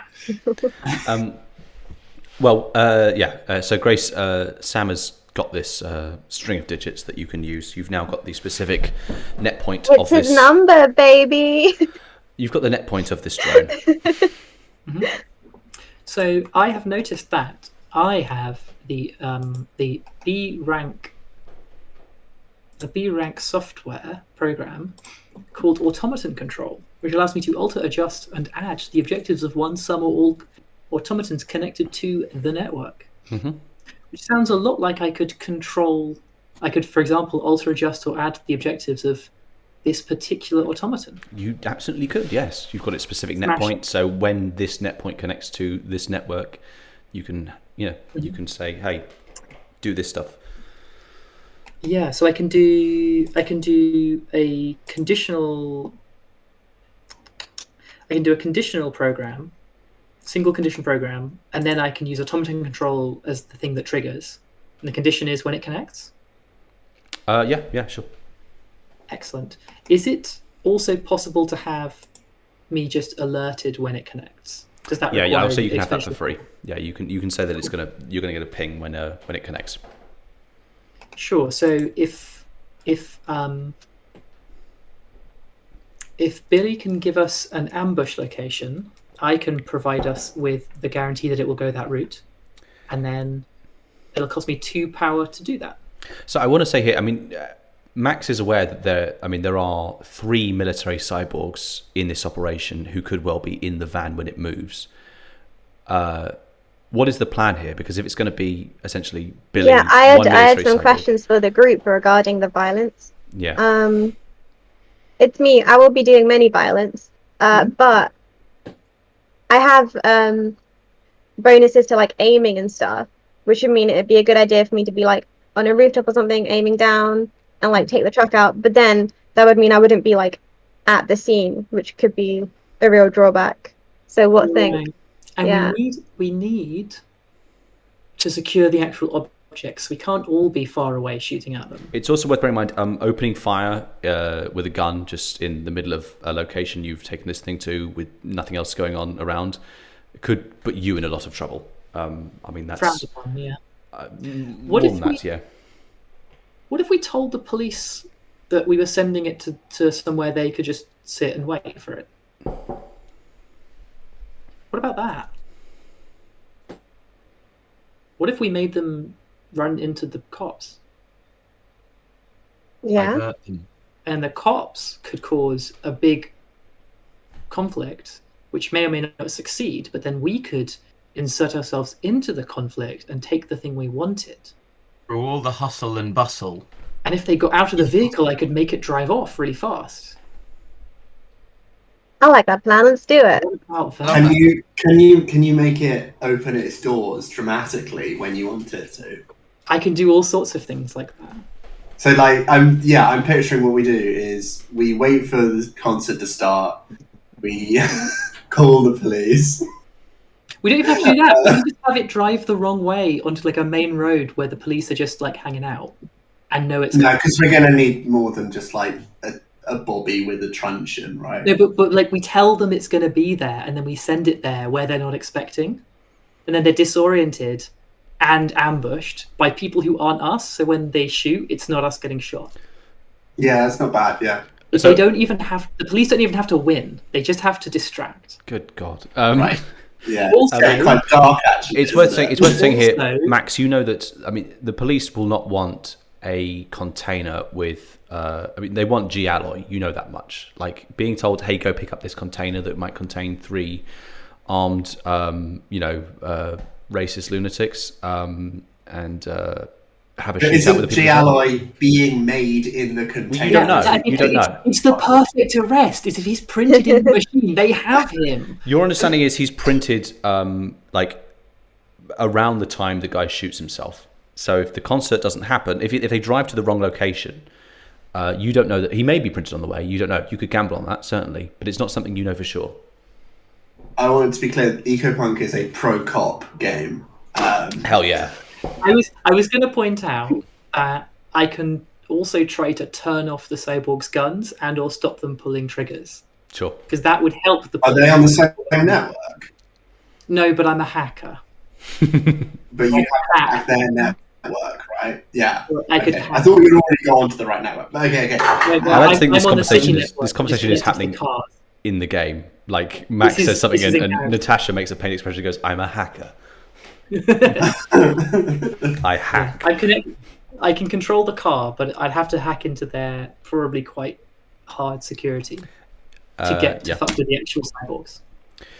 Yeah, I mean these guys may have walked away with military grade network defenses of their own from the war, so they may be tougher cookies to crack. I think it would probably be best to avoid the police cyborg bloodbath. You know what we could do? We could have the automata with the printer in it drive off when it's not expected to. Once they're like in position. As the police race starts, the vehicle fires up and is like, "Well, I'm off." Yes, this was what I wanted, because then there's distraction from the police and potential police present to deal with the scary cyborgs if necessary. I like that idea.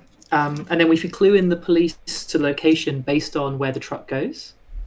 That gives them a good idea about where the party is, which they will want, and will increase. No, I think we just tell them where the party is, because there's going to be a delay on it anyway.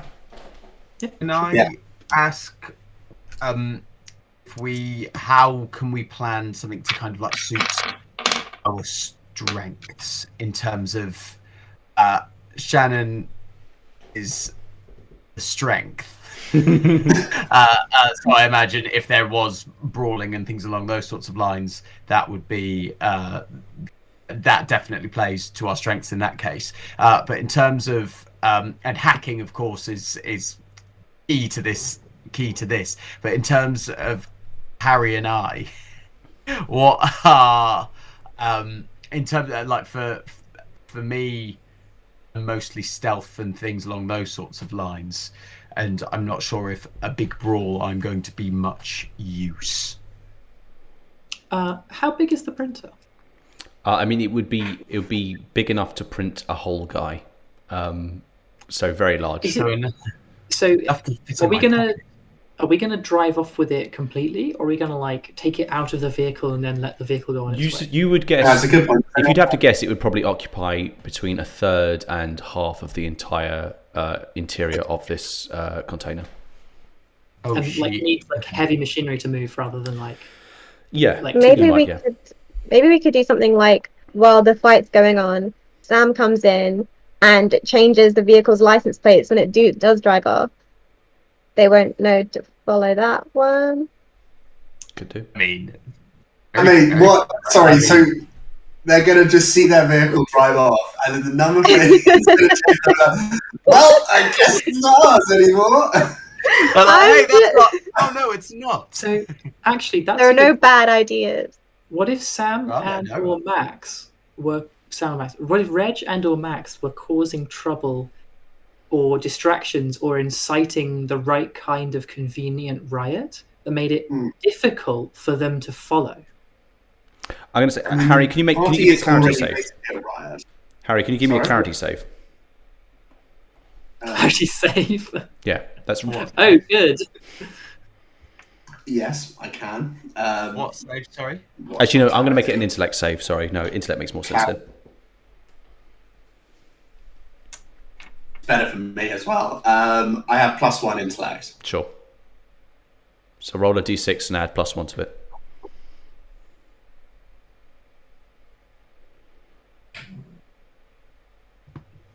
Incredibly slight. 4. 4. I'm going to say, as you're talking through these things, considering ideas of like having this van roll up into a police pincer or something, you're flicking through the dossier with Eric Haynes and his the two people under him who are probably here. There's a few kind of blurry photos that are still pretty scary, and you're reading through some of the notes. You think these people are pretty fucking scorched earth. You don't think if they roll into a police sting, they're going to be like, oh, well, let's hop out the vehicle and have a poke around. You think they're going to be like, well, we're stitched up. Let's like trigger an explosive inside this thing, get out and just like kill as many people as we can before they kill us, or surrender to the police and then put a bomb in this thing to kill police officers when they go in to investigate it. You think that putting them into a kind You're saying they're not pro-police? I'm saying that you think that putting them into a situation where they know they're done for is going to make them do stuff that's very extreme and dangerous. Mm-hmm. You think that getting them to relax their guard might be a more might be the way that you get this machine intact out of this. All right, everyone. New plan. If we try and go in there, they're going to kill us all. So, not remotely what I said, but sure. I'll try and talk my way in. They're going to try and kill everyone. Let's try and talk our way in. When that inevitably doesn't work, we'll call the cops, as we always do. And then when the cops arrive and start breaking shit, hopefully before G. Alloy commits suicide, they'll run out to go and stop the cops from getting him. And we'll go in, take the van, and make our escape. There is a useful point here. I have a silencer. Yes or no? This is a terrible idea. I like it. But I have a silencer collar that lets me, if you plug it into someone, they are Faraday and they can't communicate. So we could silence someone, some linchpin in the someone who's guarding the device, so they can't signal an alert, and then possibly also like replace them in their communications. If we can arrange a situation where we only have to deal with one guard, right? And that might reduce it to just a one-on-one. No, but like there's 3 of them, but they do a lot of stuff presumably. Or do they just guard? They just guard the machine? No, they're muscle. I mean, they'll be moving stuff constantly. Then you don't know if they're all just going to sit in here with this thing. Maybe none of them. Yeah, exactly. But the silencer collar might let us reduce the heist part to a squabble between two cyborgs, and all you have to do is get the collar on him and like make him shut up. Mm-hmm. Right? I can get the collar on him. You probably could. I don't know whether or not these cyborgs like dog jerky. I've got it in bagfuls. But the collar doesn't paralyze the cyborg. It just makes it so they can't.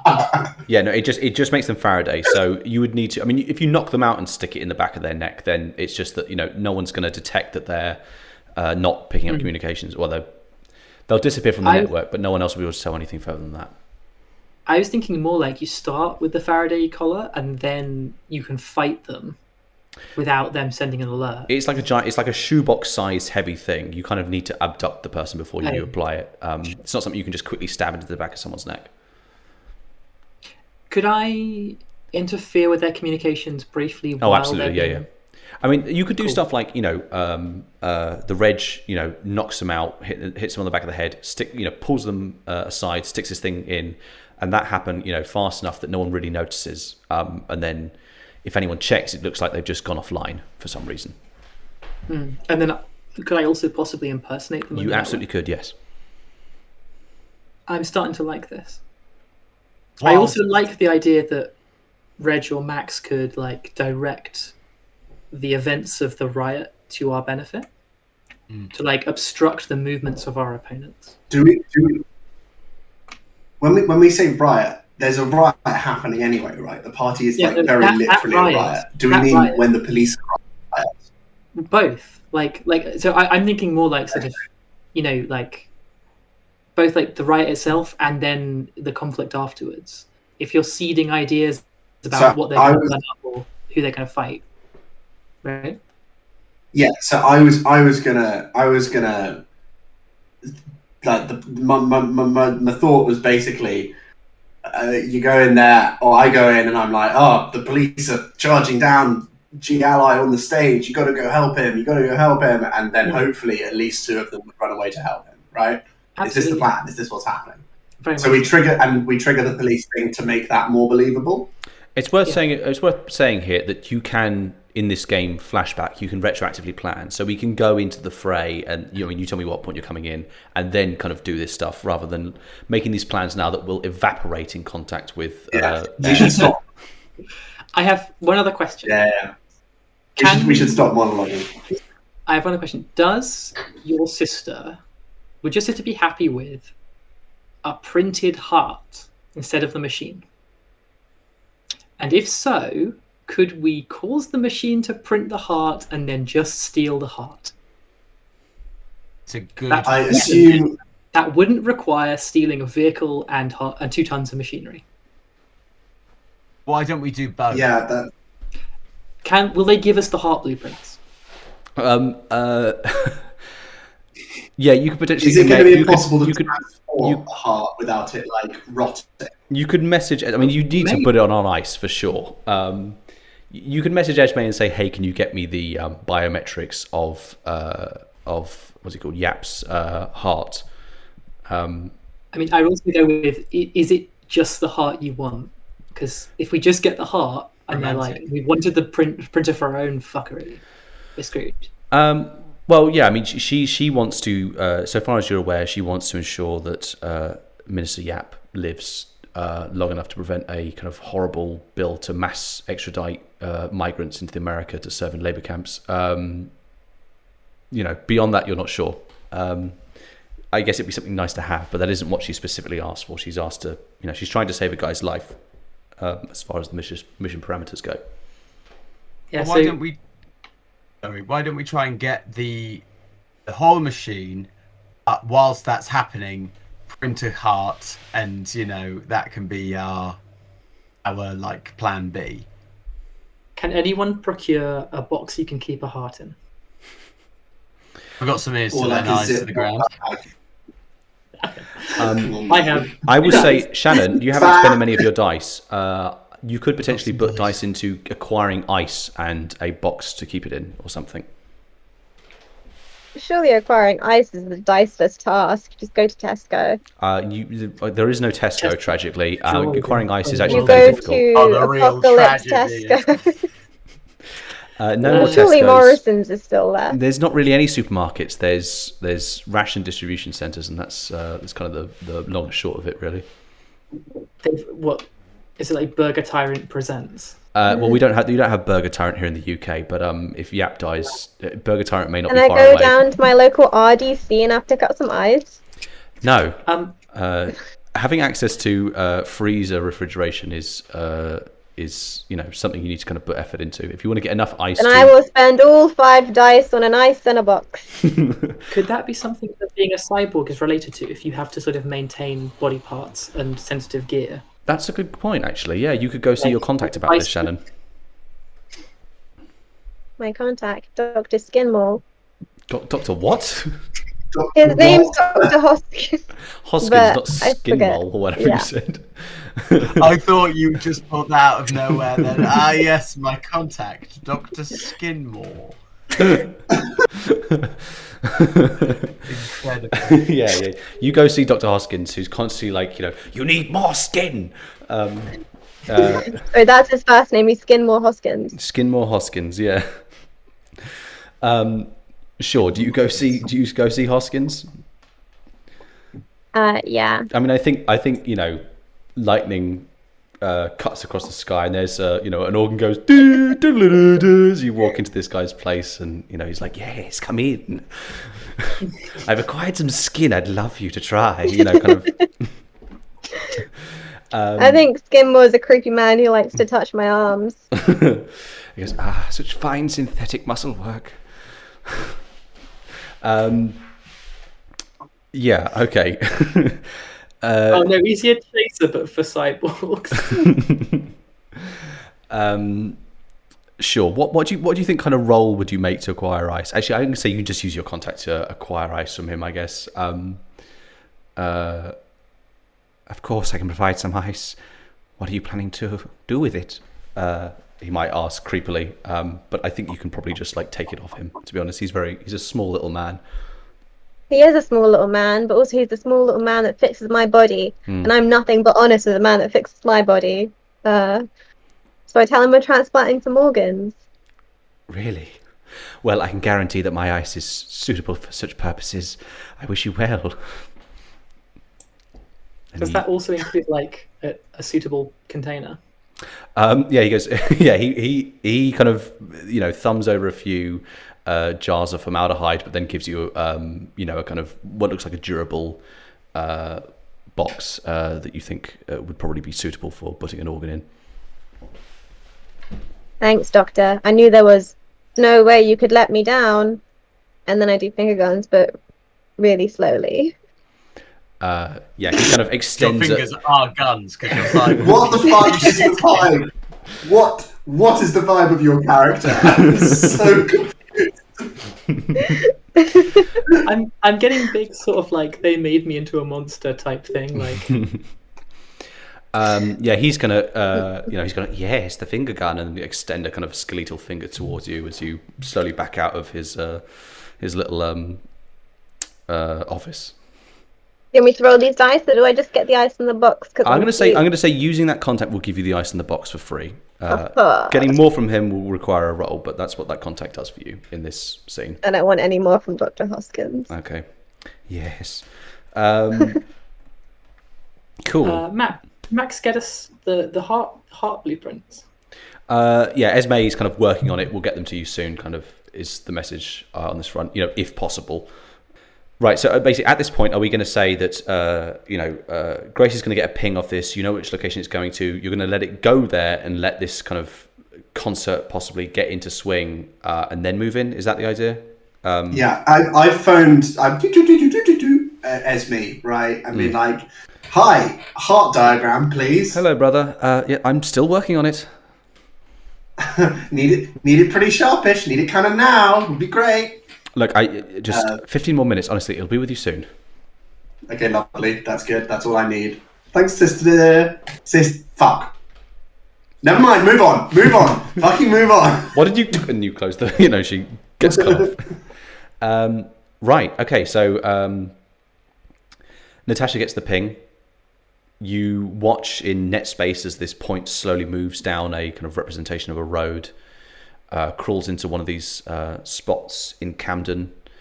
At what point are you going into this area? Like when the kind of like I think if Billie is kind of scouting the area, you're going to notice there's a kind of a gentle kind of influx of kind of rough and kind of slightly dangerous looking types in Camden, beginning to kind of mill about a bit and trying to get a sense of where things are going to be kicking off. Basically, you tell me at what point do you move in? Is G Alloy performing it when you go in, or are you getting? Are you going to kind of start going there before the crowds have fully moved to that area? I think as he goes up on stage. Mm-hmm. Yeah, I'd like to be nearby as soon as possible, but I'd like to strike as the sort of the riot itself is starting, and preferably as the police are arriving. Absolutely. Okay. Yeah. Sure. I mean, I can say that I'm not there. I'm way out of the way. Well, you can say like knowing the location it's going to move to, you can all set up to like vantage points or wherever you would like to be in this area before things start kicking off. My vantage point is in my bedroom. Yeah. Your vantage point of your bedroom as your aunt is kind of gently rapping on the door. In your just like gaming chair, massive headset. Yeah. Leave me alone, Auntie. Okay, with that in mind, does everyone? I'm wearing like the Daft I was Punk going to say, Skulker. Because I've got Skulker. I can make a finesse stealth throw. Fuck me. And I can just like find a hiding place and kind of so what like, we can jump out. I think with Skulkers, what we can say is we won't define where the reg is at the start of the scene, and you'll just burst in at some point. But Max and Billie, where are they perching? Max, I'd like to have a vantage point, please. Okay, cool. Have you got your big fucking shotgun out? I do have my big fucking shotgun out. Yeah, cool. Always. The ladies love it. Cool. And Harry, what's Max doing? I mean, can Billie have dragged me up to the vantage point as well? I'm not going to pretend that I could have climbed, but like maybe I've just been sort of hyped up there by the big scary cyborg. Were you going to have Max like on the scene, like hyping up the riot in the right directions and stuff? Well, I was thinking that we were going to be like waiting for Gigi Alloy to go on stage, then we call the police, then we start doing the hyping up the riot, because the police might take from anywhere from like 15 minutes to an hour to arrive. But like the riot's going to happen, right? My feeling is that you'd be better off in the crowd. Yeah, all right. To be an influencer. After all this big talk of not sticking your neck out. And you don't have to say into your phone, okay, call the cops in the middle of the crowd. I can do that for you. All right, yeah. What am I specifically directing the crowd to do? Just, like, so preferably as much chaos that distracts everyone from being able to interfere with or access the printer. Okay. So that the other two can get at it without being disturbed. All right. But I mean, I thought we were more trying to get the police to make enough chaos that... Yeah, both. Okay. You add them to that. All right. Okay. I just need to save roles for talking to the scary cyborgs, basically. Cool. All right. At this point, rather than hyping the crowd up, who I think they're going to hype themselves up, really. What's up, Shannon? We all have communication during this, right? Like we all have earpieces and stuff. I think so. Yeah. I mean, Harry has a cyber brain, so he can hear you in his head. Yeah, you can all communicate live. Even when you sleep. Just like in real life. Cool. So we're going into a warm scene now. Things are kind of every few minutes is a round. You're there. You're at your kind of your vantage points. You're looking. More people begin to mill in Camden. You get a sense that some people may have kind of dispersed messages that this is the area things are going to be happening, because more and more people begin to kind of mill about. It's not enough to be a very obvious gathering, but there's clearly some kind of energy here. There's more people than there should be. While you're looking at, you have not seen. You got here before this container got here, and it hasn't. It's slowly purred in and stopped, and it hasn't opened its doors at all at this point.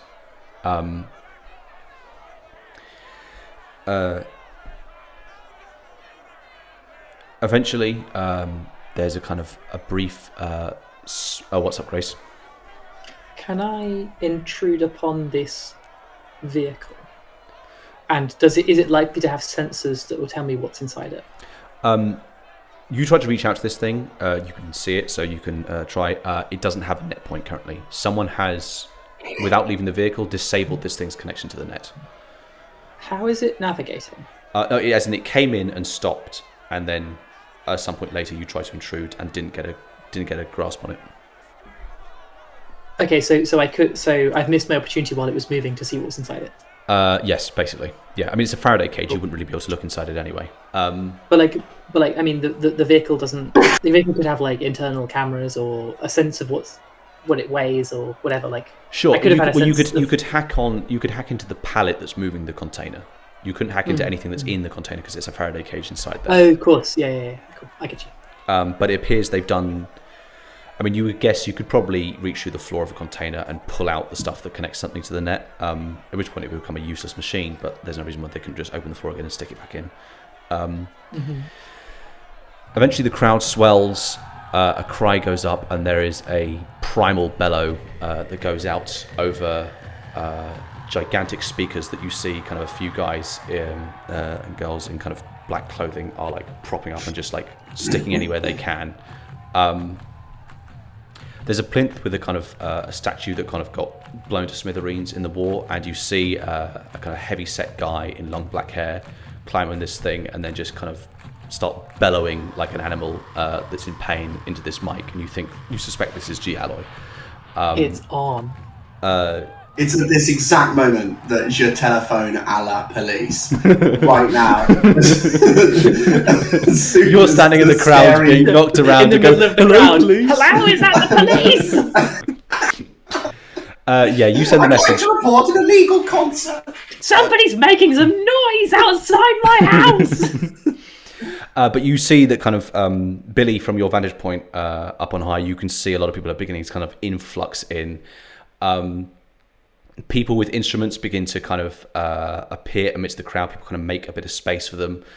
And there begins to be this, like gung gung gung gung kind of like very heavy death metal music begins to just like fucking pound out of these speakers. Like, at that level where it's so loud that you can almost not make out the sound. It's a tangible feeling only. Yeah, absolutely. This is something that's like shaking your bones and like you feel in your gut, not here in your ears. At this point, the round is going to start. What are you doing? G Alloy's on this thing, blah, blah, blah, blah, blah, bellowing into his microphone. People are beginning to just absolutely beat the shit out of each other. Can I see G Alloy? Can you see G Alloy? Yeah, if you're seeing out of Billie's eyes, you can see G Alloy. Yeah. Can I try to get into his network? Absolutely, yeah, sure. Actually, in terms of game stuff, the network is tougher than the terminals. Yeah, you would be getting to him as a terminal to get access to all the terminals, right? No, you can hack into him as a terminal without hacking into the network. But if I wanted to see his communications and stuff, would the terminal be enough? Yeah, you see communications to him. It's worth bearing in mind. Oh, actually, because you're in a warm round, you can hack into networks still. But if we go to a hot round, you won't have time to hack into networks. But yeah, if you hack into, could I make use of my intrusion in a network if it became hot? Being able to see everyone connected to it and stuff like that. Yeah, you can maintain it, but it's like information that you don't really have time to go over and check through, basically. If you want to see all the communications through the network, you need to hack the network. If you want to see communications to and from G Alloy, you need to hack into G Alloy. I would really like to be in G Alloy's network. Okay. Can we think of any reason why I shouldn't go really hard on this and spend all my days? Because you might need it for something else, and the DC is going to be massive. And also, don't we need to hack the car? The car is turned off, and the thing it contains is Faraday. So until we can see something hackable, I'm useless. And the thing I can see is the target I'm talking about. And next round, I can do more stuff.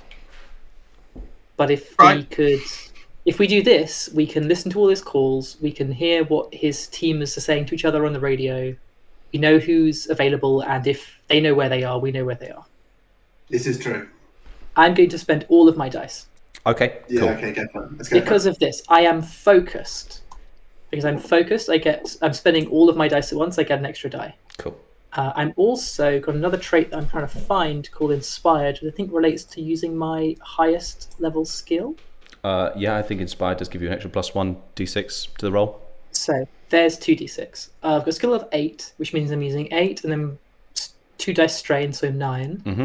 I've got 2 drivers applying, 11, and then I get 4d6 to my roll from my equipment and traits. 15 c6, yeah, go for it. 15 Jesus d6. Christ. Well, the game is designed to be like, I have if 10 you go all in, d6 you in my crack it. hand, so I'm going to roll in Discord.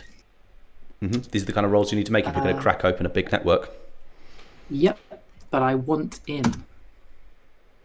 Is that going to do it? A If you get in, can you 45. say, 45. Yeah, it's actually not that high. That's pretty good, though, 45. Actually, no, it's quite average, actually, for the roll. Okay, you all are kind of anticipating things happening. Grace, you begin to hack into the network of this G alloy you're looking at. I'd like to point out I've triggered Gambler's Heart. If I had any missing fortune, I'd gain 5 fortune. Okay, cool. Grace, do you want to plug Gambler's Heart, or should we just skip over that? Gambler's Heart is a no. really cool game that came about because I was talking to Liam about how to do a game mechanic, and he's the kind of guy who just writes things when he has good ideas. I think it's a really cool game, and more people should get it on itch.io. Anyway, because Grace has played a You gotta use 10K driver you called gotta use the Gambler's Heart. catchphrase. I don't know the catchphrase. It's play the Joker card with Gambler's Heart, baby. That's it. your You gotta catchphrase. do it Anyway, while doing the Because we Joker. live in a society. Anyway, Grace, you put all of your hacking might into cracking into this person's network. Yeah. You slip in with almost no problem at all because this person's network ADC is only 20. It is a nice. boilerplate level of net defense that is issued to any average citizen who has no wealth to speak of, no property, and the only terminal on this network is a kind of a home computer and a phone of a guy called Connie Boyd. That's it. And amazing. Okay, cool. So what's on the computer? I can just see the information on it, right? Yeah, it's a home. It's just basically it's not much more than home storage. It's a few.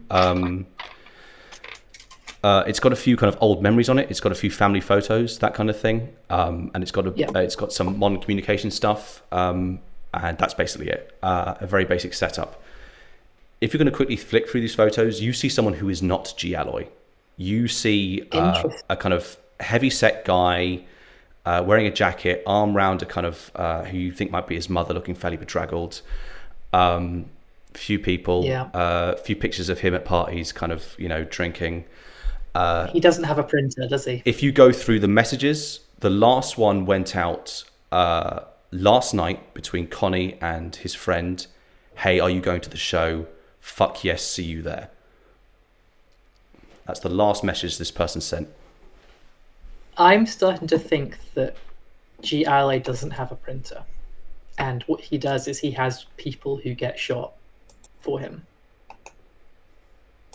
That's what I'm starting to think. Who did you specifically hack? I hacked. You targeted the the guy who who's climbed up, who I believe to be G Alloy. Yeah, I mean, he looks like G Alloy. He looks like the G Alloy from the pictures, long black hair, bellowing into a mic, heavy guy. Yeah. Yeah, I think G Alloy doesn't die at the end of his shows. I think someone shoots themselves, and it's not G Alloy. What are the rest of you doing? Sam, you with us? I'm telling people this idea. Okay. Is from my point in the crowd, can I see the van? You can, occasionally you're glimpsing it between the crowd. But yeah, I mean, people are jostling to and fro. I mean, fists are starting to swing, stuff's getting burned. If you just stand around here milling, you might catch a few blows. So my next thought is that I should direct the crowd to overturn the van. Yes. You can try. I'm not sure this is the best idea. Yeah, I'm definitely going to do this. Okay. I'm definitely going to do this. I am going to tell Billie about it first so that she can extricate me if things get To horribly... confirm, you're knocking over the thing that contains the wet printer. No, we're going to go and make the crowd do that in the hope that essentially the scary cyborgs will come out and get and you know. Stop What if it breaks them doing it? What if Well, it breaks it's a risk that we've got to take, I think. Is it? I mean, I don't care. I don't care that much. So yeah, let's do it. Okay. Yeah. So I'm gonna start riling up the crowd. Okay, what role do you think that is, or what skill? Converse seems the most likely, but dominate. I think actually dominate's probably the best one there. I think it's Converse, and I think it's Converse because I've got Converse with the talent in party. I'm gonna be strict and say it's dominate there. This is like you have to overpower a crowd of people who are like violent hooligans. Wait, Streetwise. Aren't you leading the violent hooligans to a great idea? That's not really how Streetwise works. Streetwise is like, oh, I know a guy who sells the best falafel in London, kind of stuff. Yeah, He's in that van.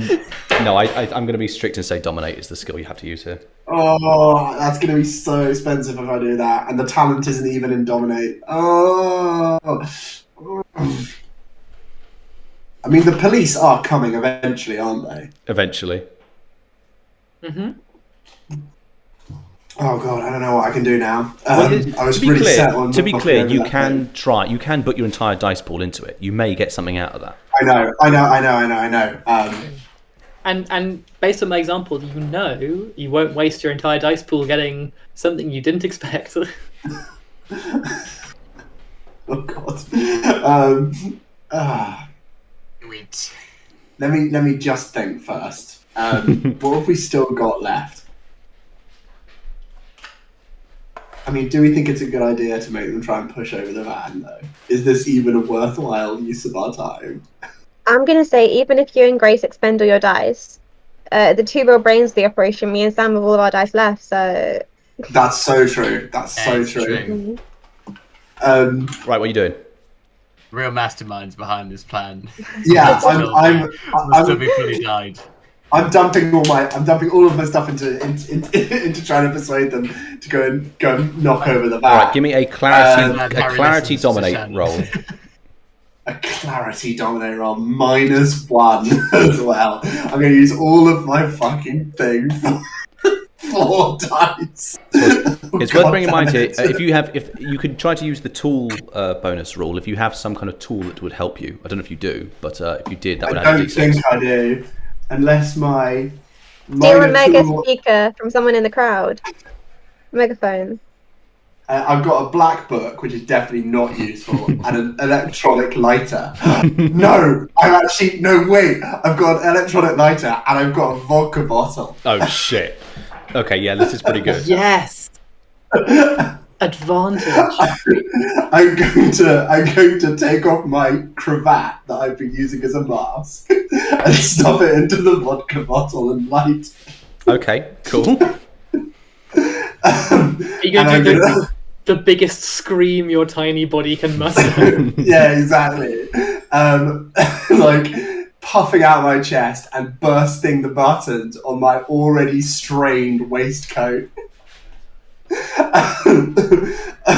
I'm gonna shout out like, wait, what is the tool rule? Am I using so this you get correctly? if you use a piece like an object an equipment when you make a skill throw, you can add a D6 basically. You know, you might say, going to allow me to add a D6 then? Yeah, this 100%. Are you kidding? Making a Molotov cocktail from vodka is going to 100% give you a 1D6 bonus. Yeah, so I'm gonna light it up. I'm gonna lob it not at the truck, right, but like near in the truck. Front of it. Yeah, you're gonna hit someone in the crowd. Nice. No, I'm joking. Okay, at the bonnet. Yeah. I mean, it's just a flat metal side. You can just throw. It won't do any harm if you throw a Molotov cocktail at it. Anyway. Okay. Give me this domination I'm gonna shout roll. like, "Cosmic party, my fellow." Travelers of the universe. Tear down the truck, the ultimate symbol of oppression.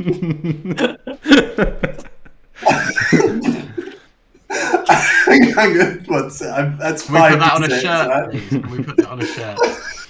Tear down the truck. What's your role, Harry? 13. 13. Okay, this thing flies into the crowd. The cravat slips out of the bottle mid-flight and just lands on someone. Someone gets fully glassed in the face, but your cry, while it is heard to you intensely, does not manage to find purchase in this crowd of lunatics. No. I will say, though, your attention is fully focused on the container while you're doing this. You do briefly see one door of it creep open, and you see two red kind of slips of red come out of it, and then a hand close it quickly and move into the crowd. Can I keep an eye on those guys? I guess I can't. If someone keeps an eye on them, I'll be able to hack them. Someone can make an investigate throw to kind of like follow them, keep an eye on them, that kind of thing. Or stealth. I would allow stealth. I'll do it. Actually, Harry, can you give me a toughness save and then a clarity save? Oh God Almighty! Yeah, all right. Harry, aren't you glad I sent you to this very safe location? 1d6. Anyway, so Sam and Shannon, what are you doing? I'm going to. I mean, I'm hidden, Mm-hmm. but I'm going to attempt to like kind of navigate my way through and keep an eye on these two so that Grace can keep an eye on them. I think stealth or investigate, either or. And I'll say it's finesse. Excellent. That's +1. I'm going to go with stealth because I've got 8 Sure. blocks, and it's +1. So, how many should I use? What have you got for your rolls while Sam's I got a natural 1 on my toughness. Okay. And I got a 3 on my clarity. Okay, so both are failures. You take 4 points of physical external damage as fists are starting to fly, and you get a couple in the back of the head and stuff. Bit of blood cut. You can taste blood in your mouth. And on the failure of your clarity save, you start to fucking feel the energy of this man. You just threw a Molotov. It didn't work out, but the spirit was there. And you kind of want to party here. You kind of want to smash shit and hit people and just let out all these fucking feelings. You know, for a brief moment, every person in this crowd is your mum, and you want to just punch all of them. I think both Liam and Harry have been playing way too much Disco Elysia. Shannon, what are you doing? I don't want to point. leave my post, but I see my tiny little flesh friend being knocked about. Yeah, but you see him also doing like a primal scream, so you think like he might be okay. Yeah, but he's also fucking clodge, right? He's also losing focus on the mission, so I'm wondering whether I should just go in and shake him up like a fizzy pop. 100%. Yeah, that's what I'm gonna do. All right. I'm gonna walk through the crowd. It's not difficult for me. People get out of my way. Yeah, 100%. And well, tell you what, give me a dominate throw to just like move your way through this crowd to get to him. Like oakley dokley. Is that? Do I get nothing? I mean, if you could brandish a tool to help you, like your knife or a fucking shotgun, would probably help dominate your way through a crowd. Yeah, all right. I'll use my shotgun. Yeah, and I'll say it's a clarity roll. So I think that's a +0 for you, isn't it? Yeah. So what dice do I roll? How many dice are you putting your entire dice pool into it? Oh no, absolutely not. I'll do 2 dice plus the extra one for the shotgun. Well, that'll be rolling 2d6 then, right? Because have you got any points in dominate? No, 0. So that would just be rolling 2d6, which isn't going to achieve much. Ooh, 10 is the then. minimum you have to hit for something to happen, basically. All right, I'll roll 4 dice. I will say this initial story beat is coming to an end, so you haven't got a huge amount left to spend your dice pool on, unless you want to also spend dice pool on like shaking Max. That's what I'm saving my dice for. Okay, cool.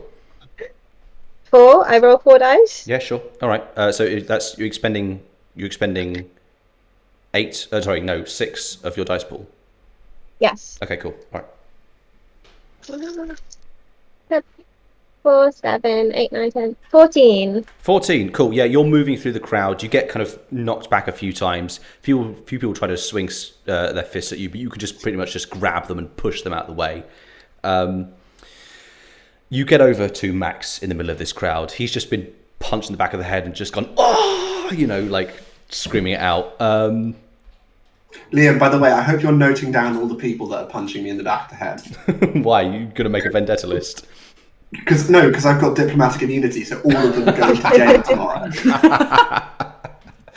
Fair enough. He's like stumbling out of the crowd. I'll tell my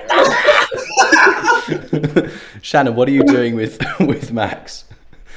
Before I shake him violently, I want to grab him by the shoulders, look into his eyes. There's quite a significant height difference, and just say, "What would Mummy think?" Oh, God. I don't even know what role that is. That could be spirituality or politics or dominate or maybe converse. Maybe it could be engineering. I'm trying to engineer the human social spirit. situation.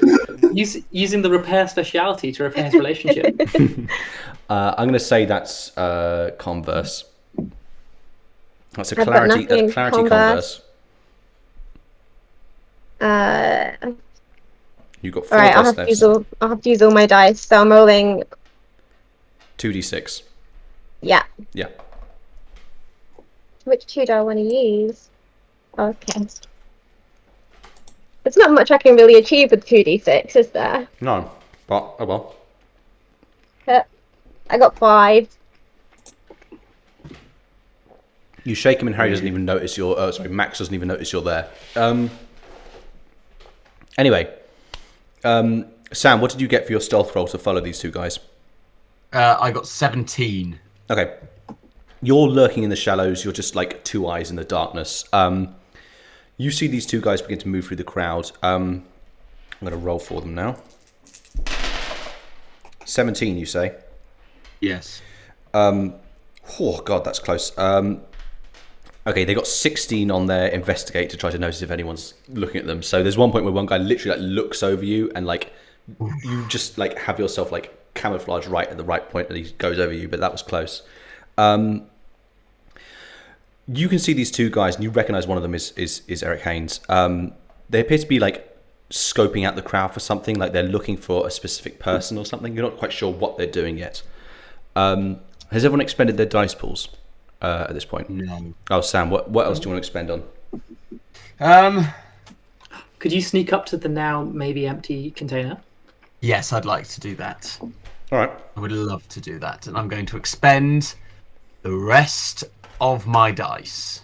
Cool. What are you trying to do? Just sneak up to this thing? Because you could just move around for free towards it. Yeah, I'd like to sneak up to it. I want to check if anybody else is still... 2 of them have left, so one. 2 of them got out, so one could still it. be in there unless you came here by another route. Yeah, I'm going to sneak up to, or like sneak up around it and see if I can see the other person that is in there, or the other cyborg. Mm-hmm. So I'm going to do that. What would that? Do you think that would stealth again? There's no windows to this thing, to be clear. So you can't like look inside. But I would say investigate would probably be the most applicable one to try to suss out if someone's inside or something. Right. Let's just roll the dice. Oh, good roll, mind. But we've got 31. 31. Fucking hell. Okay. Well, thank God I've got my good rolls out on stuff that Yeah, I'm going to say necessary. I'm going to say you go up to this thing. You can see it's kind of it's locked by a simple padlock on the outside. They clearly locked it when they went out. But looking around this thing, thinking of the facts that are present here, these people are military. There's 2 of them looking around. They're scoping them. One of them, they have at no point have they kind of glanced back unsure towards the container, implying they have some confidence in it. You can deduce that there's almost certainly another guy in there who's watching the vehicle, as it were. Okay.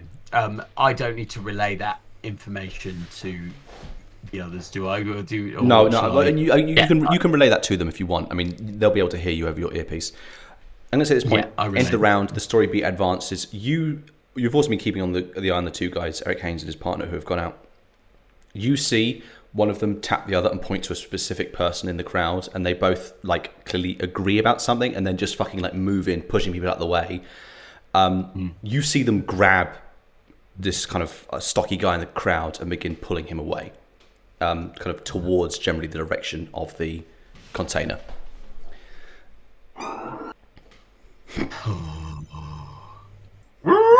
Yeah. How far away are the cops? They have a machine that puts his ghost into a new person, don't they? That's what they have. They don't have a machine that makes people. Oh, we're not going to be able to make our heart then, are we? Well, we could put the maybe politician. they just like mulch up the guy, so they. They like resculpt him Yeah. and then put. Well, but so if they have a machine that puts the ghost in a new body, then they could put the politician in a new body, which might be useful. Yeah. Yeah, that might be. You might want to get your sister on the line to be like, you might have a problem. Well, I don't think I am in a position to be able to actually make that call right now, given that I'm just moshing. Unfortunately, Pretty much, the last If thing I need was be, gonna I say- can make the call. Yeah. I was going to say, is the scene over at this point? No, the We're round moving is to the next- over. We're on to the next round of it now. So the story beat is Oh, advanced. sorry, not round. G-Alloy Gotcha. is Okay. kind of hyping up. You think maybe you're hearing sirens in the distance, but it's so loud it might just be like the ringing of your ears. Can I hear the sirens with my robot ears? I try to think your robot ears aren't any better than a human is. The police are still a little ways out. No, you've got advanced eyes, but not We're advanced not ears. a robot. Yeah. Can I see the sound waves in the air, please? Good God. No, but actually you're not high up anymore. If you were high up, you might be able to see flashing red and blue lights in the distance, maybe. You think the police aren't too far away, but they ain't too close either. Anyway, that's the situation. Who's doing what? Can I see the dragging of the guy, or is that restricted to Sam at the moment? Right. Sorry, I'm starving. I'm going to say that Sam could, the Reg could probably direct you to the general area, so you could kind of crawl through the crowd to get towards that kind of thing. Yeah, I think we need to delay the two people coming towards the van. Who wants to help me with this? I think probably the two people closest. So either you and Shannon, or you and It's me and Shannon, is it? Shannon, let's go. Come on, come on, Billie. We're not the talk. I'm not a talker in this. I just punch things and look at things with robot eyes. Well, I Who think can interfere? What if I rolled a bunch of dice and then maybe turned off someone's legs? yes, Right? turn them Well, like- off. I could hack them, and then, if they cause you trouble, I could turn off someone's legs. I'm going to roll less dice than last time, but not by much. Mm-hmm. But I'll lose one because I'm not rolling all of my dice. Sure. So, what do we think, guys? Do you think 45 was too big? No, What if I I roll- think what it if was I- a good number. Oh, but then I mean, rolling all my dice is fun. It is fun, isn't it? And you get so much extra. It's And so Gambler's much. hearts. And Twice. these guys are serious. I'm gonna do it again, and it's gonna be like, these guys also have a shit tier regular network, and they're just wearing cyborg outfit. Yeah. They've actually got I'm gonna go human for it. legs, but I'm gonna go for it because these guys are serious business. Yeah. And Sure. I'd love to gamble his heart again. Mm-hmm. Well, given I'd like to that keep gambling his heart. given that the Reg has eyes on them, you can hack into them that way. So I'm gonna do that. I'm gonna roll 15d6 again. I'm going hard at them, and I roll 48. okay. And I gamble his heart a second time, Okay. going to 30 fortune. Their network defense is 42, so probably a good call. Oh, sorry, no, their terminal defense is 42. This is military grade stuff. Their terminal defense is 42. They have a military grade barrier. Okay. But you managed to get into. Are you going into Eric Haynes or his partner? If I recognise Eric Haynes, I go for Eric Haynes. Yeah, I think Eric Haynes is one of the two. You can go for Eric Haynes specifically. I mean, I probably should invent an American name for the other guy, Bud Huff or something like. They have names like that in America. Bud Huff. Sure, you hack into Eric. I assume you're hacking into his cyber brain, right? Yeah. Cool. Okay. But that gives me. Does that let me sort of attach to all of his like gubbins? You can see throughout his. You can see through his eyes. Yeah. Actually, you would. Yeah, I believe so. Yeah, that you can see through his eyes and stuff like that. I see through his eyes. I can hear what he's saying, and what he's being said to him. I'd say when you hack into him, he is in the middle of. You can kind of get this slight disorientation. You realise he's putting this guy in a chokehold while his friend kind of goes to the front to pick up the legs, and he just kind of like. You get a brief moment where you think he's whispering the tail end of "sleep" into this guy's ear as he chokes him out. Okay, cool. You know, kind of wannabe serial killer vibe kind of stuff. Yeah.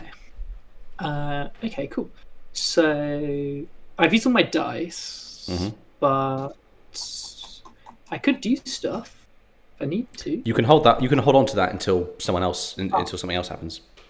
Yeah. Can you tell me what spyware he has? Yeah, he has explosive strength spyware, so he can potentially like release the limiters on his bionic muscles for a second, which will make him very strong, but also like make him blow up. How badly will he blow up? Would be like his arms kind of explode. You know that bit at the end of Ghost in the Shell where her arm explodes? What if I turn that on? He would probably pop this guy's head off. Okay, maybe I'll turn it on in a bit. But what if I turned it on later? Like, that might be fun. Yeah, you could potentially hurt this guy quite badly with this. Okay. Basically, like every muscle in his body would tense up more than it can physically handle. Nice. I'm going to say, I'm in. And then that's me. Let's go ahead. Right, what is everyone else doing? Behind his eyes, you see me wave. How ridiculous would it be for me to just bang on the back of the door? I think that'd be fairly unridiculous. I'm gonna do it. All right. How far are you away from me, Billie? Not far. Will you come with me with your shotgun? Yes, I would much rather go with you than with Harry. Fucking Jesus Christ. You're awful. Okay, yeah, I'm gonna. Shannon, give me a dominate throw to move through the crowd. Toughness dominate. Okay. I've got a +1 in toughness, so I'll roll 2 dice and I get an extra one. Yeah.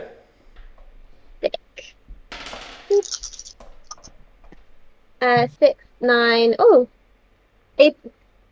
15. 15, yeah, you're moving through this crowd pretty easily. You do catch a few blows, though. You take, actually, no, due to your reinforced bionic skin, you don't take any damage. Yum, yum. A few blows Bionic just, like, skin. bounce off of your jaw, like someone's like, oh, fuck my fucking hand. Harry, you've got to stop getting the police on you. Call the police. I'm going to relay this to Billie. I'm going to say, Billie, I need you to bang on that metal door there, because you see the previous people were also is it cyborgs? Is that the appropriate term? And then I'm going to stand up on the top of this here crate, and if they come out, I'm going to take them by surprise. And then if I can't knock them out, you're going to shoot them with your shotgun. How's that sound? It sounds like. And then I repeat everything you just said back to you. Jesus. Yeah. What is this character? I don't know. Honestly, Liam, I did the random selection of drivers, so it's a pretty hectic mix. Cool. Well, I thought you meant mine. Like, mine's unhinged. No. But no, Reg is very clear to me, sort of very highly illegal. So I have a question, which is, the way the flashbacks work, Mhm. do I have to do a flashback to have given the silencing collar to someone? Because otherwise I have it. Yes, you do. Like, Giving in you my- fairly clear. okay. You can say, "I expend 1 fortune to do a flashback where I gave it to him," and you can make a roll with a shared dice pool within the flashback if you want to do other stuff as well. Okay. Is there a limit on how often we can flashback? It's ideally 1 person per scene, but there's not really a limit, no. So, and in terms of time framing, is it like we can wait until the very last second we need it and then be like, I pull out the silencing collar which Grace gave me earlier? Yeah, no, you can do it like that. Yeah, absolutely. Smashing. Okay, cool. Then if you want it, you have it. Cool. Right. So I Billy's... hoist you up on top of the little van.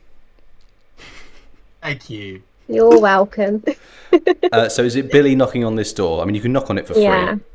Cool. It's like putting a naughty kitten on a shelf and then I bang on the door. Okay, cool. How should I roll this? Okay. Whoop. I land with the finesse of a naughty kitten as well, I'd like to say. Okay, there's a brief pause, and then you hear the squeal of a bolt being moved, and the door begins to gingerly be pushed open. Are you just going to stand there, like, chilling, or what? No, I want to stand there quiet, like, in, like, what's the word for, like, military at attention pose? Yeah, sure. That's how I'm You can standing. stand to attention. Yeah, That's it's called the at word. attention. Yeah. Harry, are you still bitter that I didn't come with you? Shut up. Yes. Okay, this door... He's got to fight those 2 guys on his own, you know. This door is pushed open by a man with pure red skin and a pistol pointed directly out. Like, he looks at you, and there's a brief moment because he's confused because you're just standing there to attention. But he's not far off from pulling this trigger. Is anything happening in this moment? I bonk him on the head with my kosh. Sure, you can swing down and knock him. Yeah, I think you're coming from hidden here, so you do need to make a stealth. You need to make a stealth roll though to be sneaking on that roof, Sam. Is that a finesse stealth throw? I think it would be, yes, sir. And is that a D20 that I'm using? I don't think you should be No. using D20s. You should be using D6s. Yes, so do I, but it says DC 20. That's DC. That says in difficulty class you need to hit a 20. Yeah, you But just are, this is just a baby. stealth throw to be hidden. So you don't. There's not a particular DC for it. You just want to do better than his investigate. Okay. So it's just what? Is it just the one? Sorry. Yeah, I've got a roll here. If he beats your roll, With then- 1d6. what? No, so you can spend as many dice as you like. Yeah. Oh, I can spend as many dice. Yeah, Okay, yeah, great. But you also want to leave dice over for actually bonking him. We're Yes. actually Right. bonking him. Fuck it. Okay. I'm going to spend 4. Okay, and it's Try finesse, and- so you're only one there. Yeah. Do you have any traits that boost it? It's a very good. I'm skilled at killing without notice. Ba-bum. Love that. When attacking from hidden. Oh, but that's for attacking. Yeah, Whenever so you make an you're attack rolling from to hidden, get hidden now, and then you're going to roll to attack. add 1d6 to the throw to increase the weapon's AP. Yes. Okay. Sorry. Apologies. I'm rolling, and it's 17. 17. Okay, cool. He just didn't notice you. Do you want to give me a attack roll from hidden, which I believe gives you a whole bunch of bullshit? Delicious. Yeah. So I've got Assassin 2. So that's because I've got Assassin 1 and Assassin 2. Is that still just plus 1 d6, or is that 2 plus 2? Do they have 2 separate plus? Do they both of them provide a +1? Yes. Yeah, then that's plus 2d6. Amazing. They stack. Okay, and when your unarmed attacks deal a base of 1d6 as opposed to the normal 1d3, and the total rolled damage is doubled. Okay, brill. So I'm going to just spend the rest of it. I think. I think so. Yeah. Just going to spend it. So that's that'd be plus. So if I roll 6 and then that's plus 2d6, that's 8. Okay. And 1, 2, 3. There we go. And I'm going to roll it. 31. 31. No, you tell me how many 5s and 6s you rolled. Oh, I will tell you. Yes, sorry, apologies. 1, 2, 3, 4. Okay, 3 well, 6s, 1 5. you beat his dodge. So, do you want to roll some damage? I really do. And I got a 4. You rolled a 4 on the d6. Well, how many dice did you roll in total for the attack? I only rolled 1 because I No, to hit. Sorry, to hit. Oh, I rolled 8. Okay, so that, because there's at least 5 there, that gets maximized to a 6. And then I believe your assassin traits do stuff to that number. Oh, you roll an additional d6. I'll just roll it for you. So, sorry. So that's a 1. So that's 7 doubled to 14. Okay, so that's 14 damage. Unfortunately, I only rolled a 1 for the additional damage. He has a 15 fortune, which means you strike him fucking hard, and he reels and stumbles back, but he's still standing. Billie, do you do anything? You see this gun going up to, like, butt holes in the leaning over Reg. Sucker punch him. Or put a shotgun shell through him. Anyway. Okay, yes. I will shoot the man. I will shoot the man with my gun. All right, give me an attack roll with your shotgun. He has 1 dice left in his dice pool, so he's going to attempt to dodge. He did get 1 success there, so you need to get at least 6, 2 12. 5s or 6s. No, you add up the number of 5s and 6s. Oh, okay. 3. Okay, yeah, you hit him. And now roll 3d6 and then turn the 2 lowest numbers into 6s. Okay. The 2 lowest numbers would be a 2 and a 5. 2 and a 5. So 6, 12, 17. 17. You put a clean hole into this guy's chest. His ballistic resistant skin kind of holds together almost, but pretty much everything inside of him gets turned to mush in his center. He just splats heavily on the floor of this thing. Shotgun is pretty fucking loud. Grace, you hear through his own ears. Haynes goes, "What the fuck?" And they begin to try to am I still move seeing out fast. Shannon's eyes? You can choose to look through either. Can I have like 7 monitors and just be like, I can see everyone's eyes? Yes. Well, you can be in up to 2 networks at once, I believe. So you're in the network of Haynes. Two networks, yeah. And you're in your. But own I can be network. intruded into like 5 or more terminals, so I just have like, Yeah. I am Ozymandias in that scene. Sure. I'm going to say you can see both things, but Haynes is going to move, and he's going to basically be upon Reg and Billie in a moment if you don't intervene. As he moves through the crowd, I want to turn his muscle enhancers to maximum, so he rips his own legs off. Okay, that would probably kill the guy he's carrying as well, because he will just rip the guy's arms off. Is he dragging a guy while he goes? He's choked him out. He's now got his arms under that guy's arms, and the other one's holding the legs. So this guy will lose his I'm going arms. to wait. So if he's just kind of like lugging a guy, I'm not going to go. But if he puts the guy down and starts running, I will say you have some power to burn here. What you could do is use the program open to open both his arms and then turn on the muscle enhancers. Yeah. How much power do I have? 4 players times 2, is it? Let's see. Hold on. I mean, it's you have at least a dozen. You have at least 12 power right now. Cool. Well, and like if we call it 12, I will make him drop his thing, and then I will make him turn all his muscles to maximum. Okay, so you use open close. He opens both his arms, like drops the guy, freaks out, and then you are turning on his muscle enhancement. I think the limit is 4 times that he can do this, so he's going to take 4d3 internal damage now. Sweet. Okay, so that's 1, 5, 8, 11. His arms, I think Max is just like kind of maybe partying in this moment, but you briefly see like a kind of gout of like oil-like blood go up as this guy's limbs just like fully clench up, and these muscles burst in some of his arms and legs.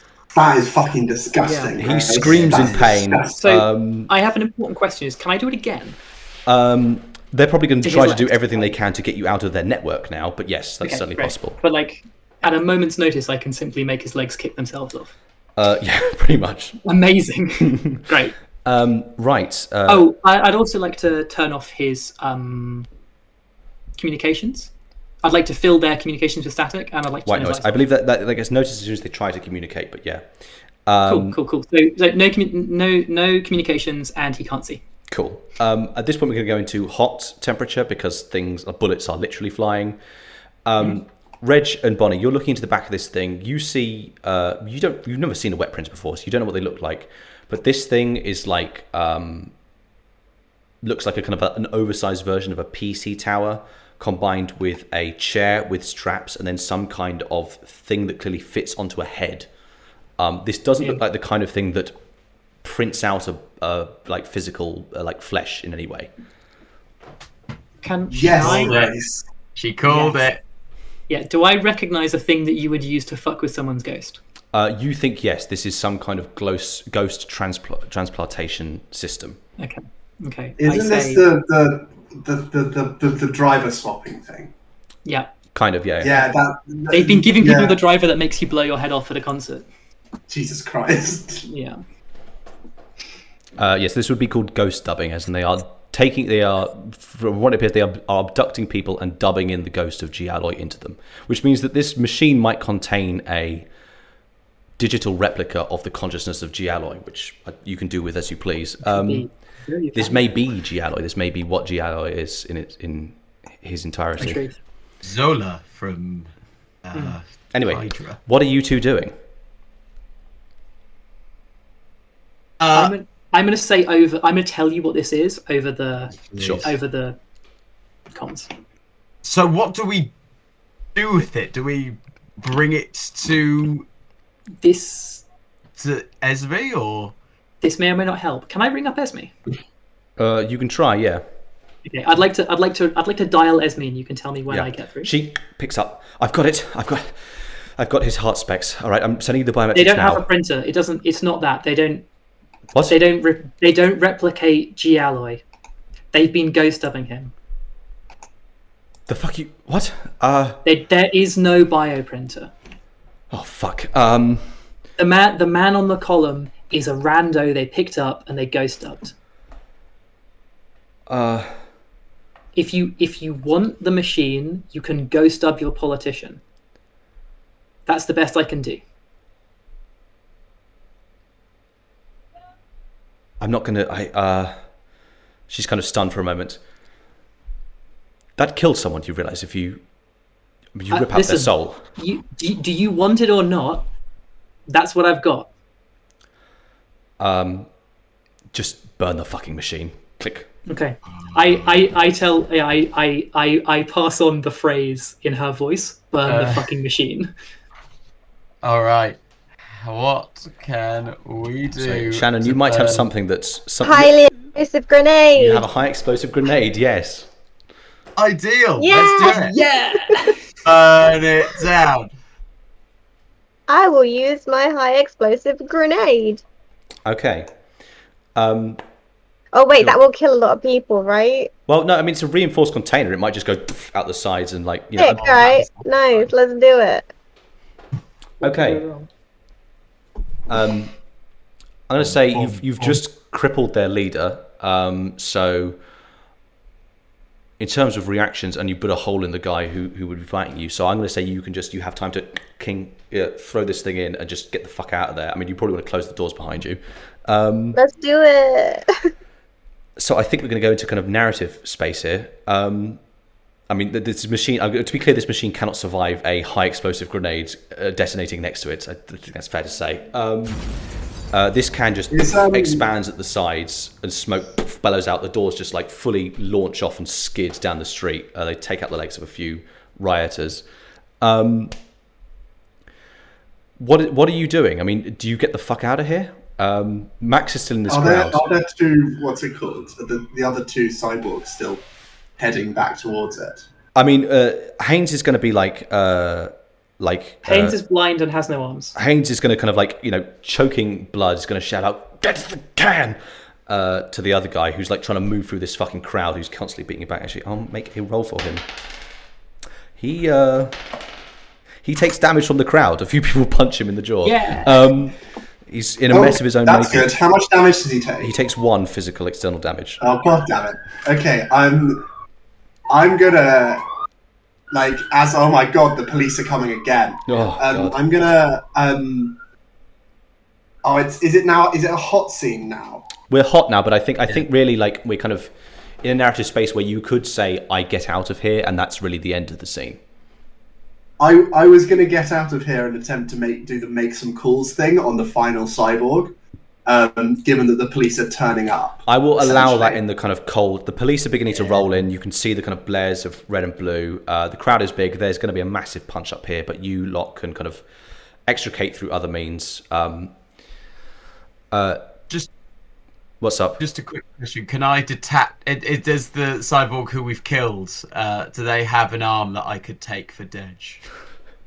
You would have to spend ages soaring through reinforced bionic skin. Oh, Dej can cope without it. Also, like, do you really want Dej to have an arm that's like twice the muscle mass of the other arm? Like, I just want... He's done a good job. No, Dej is fine with having one arm. He doesn't, like... Yeah, it doesn't cause him any problems. He does fine. If I'm Yeah. If I'm not hacked out of the system, yeah, I'm going to say Haynes is preparing to like is going to try to complex or like force you out of the network as much as you can, like including like these guys might electrocute themselves to fry your brain. You kind of have a brief moment of pulling out of Haynes to do what? Are you going to try to nab something from his communications or something? I was going to put a tracker on him and then hope he gets picked up, like pass on his location. Okay, yeah, sure, you can do that. Do you have any dice in your dice pool left? For this round? Not this. Wait, so in the hot round, yes, because I haven't done anything. Okay. I would say you can just give me a software throw to try to plunder from him what you can before the end of this scene. Okay. Yeah, I'd love that. Let's see. Do I need to do anything else? I'd say this is speed software because you're trying to do this as fast as possible. I think my speed is 0. Mm-hmm. Do you think I may do anything else, pals? As long as I'm in his network, this is final roll. Great. I'll go all in then, which gives me... I'm not hacking, so I don't get my big bonuses, but I do get an extra one for being maxed out. Yeah. Cool. So there's the roll. 10, 20, 37. 37. Okay. You have a very, very brief moment, but you're going to try to rip through this guy's stuff to find pertinent stuff. You only really have a chance to go through his most recent messages. He keeps things very tight. There's a certain code here. But you get some stuff that happened. There's something that stands out to you that happened. You say 27, so that's beats 25. Cool. 37. 37. Oh shit. Okay. Right. Yeah. All right. Fine. Cool. I'm going to say. Give me the law. The one that stands out to you is a message sent last night to an anonymous contact that says dub fucked, need to run again to produce new GA. Nice. The other one that stands out to you was sent about 10 days ago, which is need GA in London on, and then it gives times and dates. Interesting. And it's when the G Alloy riot happened yesterday, and is also, I'm going to say, or your kind of suspicions about this thing is also the same window in which Yap had a heart attack. Interesting. Very interesting. And you get the fuck out of Dodge. All of you extricate your own ways. We cut to a day later. The rain is letting up a bit. The four of you are at the, what was it called? The Easy Gentleman. Esme kind of comes in looking a bit worse for wear. She says that, hold on one second, let me just, because she comes in and says, Vincent Yap died a few hours ago. This isn't really a win for us. And Mr. Haynes was found with a bullet in the head last night. So this isn't great. You saved a person's life, that's worth saying. Someone who would have had their spirit ripped out to replace with some, I don't know what, some freak thing, some evil spirit. But I think there may be some connections you're interested in. Really? I say, and I hand over like. Can I do like a little? Can I pass over like a little like sort of SD card or something, or is it Absolutely, yeah. Well, you could hand over your data storage. No, it's mine now. if it costs XP coin, it's something like worth gripping. Okay, fine. Like I'm just being like, here's some.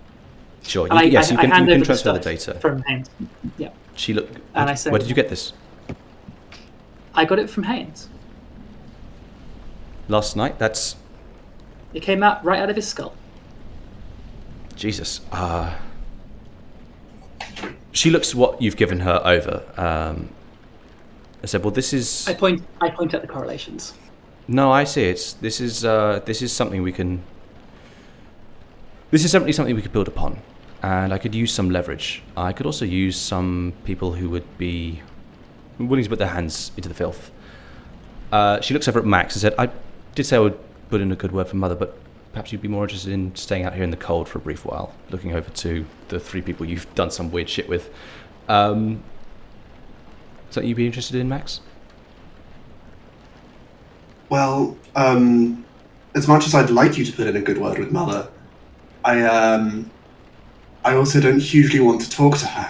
And I'm quite alarmed at the prospect of any form of contact whatsoever. So if we could just bank the good word and then maybe provide multiple good words within the near future at some point, then maybe I won't have to actually, argue it all out with her. How does that sound? She looks over to the to Billie, Reginald, and Natasha and goes, "I do hope you enjoy working with my brother in the future." And I think we'll end up there. Excellent. Thanks for playing, everyone. Thank you very much. How many people died as a result of my make some calls and diplomatic immunity? Oh God. Make the rolls. Who are you making? You're making the calls on the last guy. How much I was political making the damage? calls on the last guy. How much I political was going damage to does that take do? 2 heat. So that's 4d6. 4d6. Let's see if he makes it. He got caught. He got caught badly. Got him. Got his ass. Nice. All right. Ladies and gentlemen. So he'll have to talk to Mother instead. There we go. It's a We pleasure. did manage to make Thank it you. all in one session.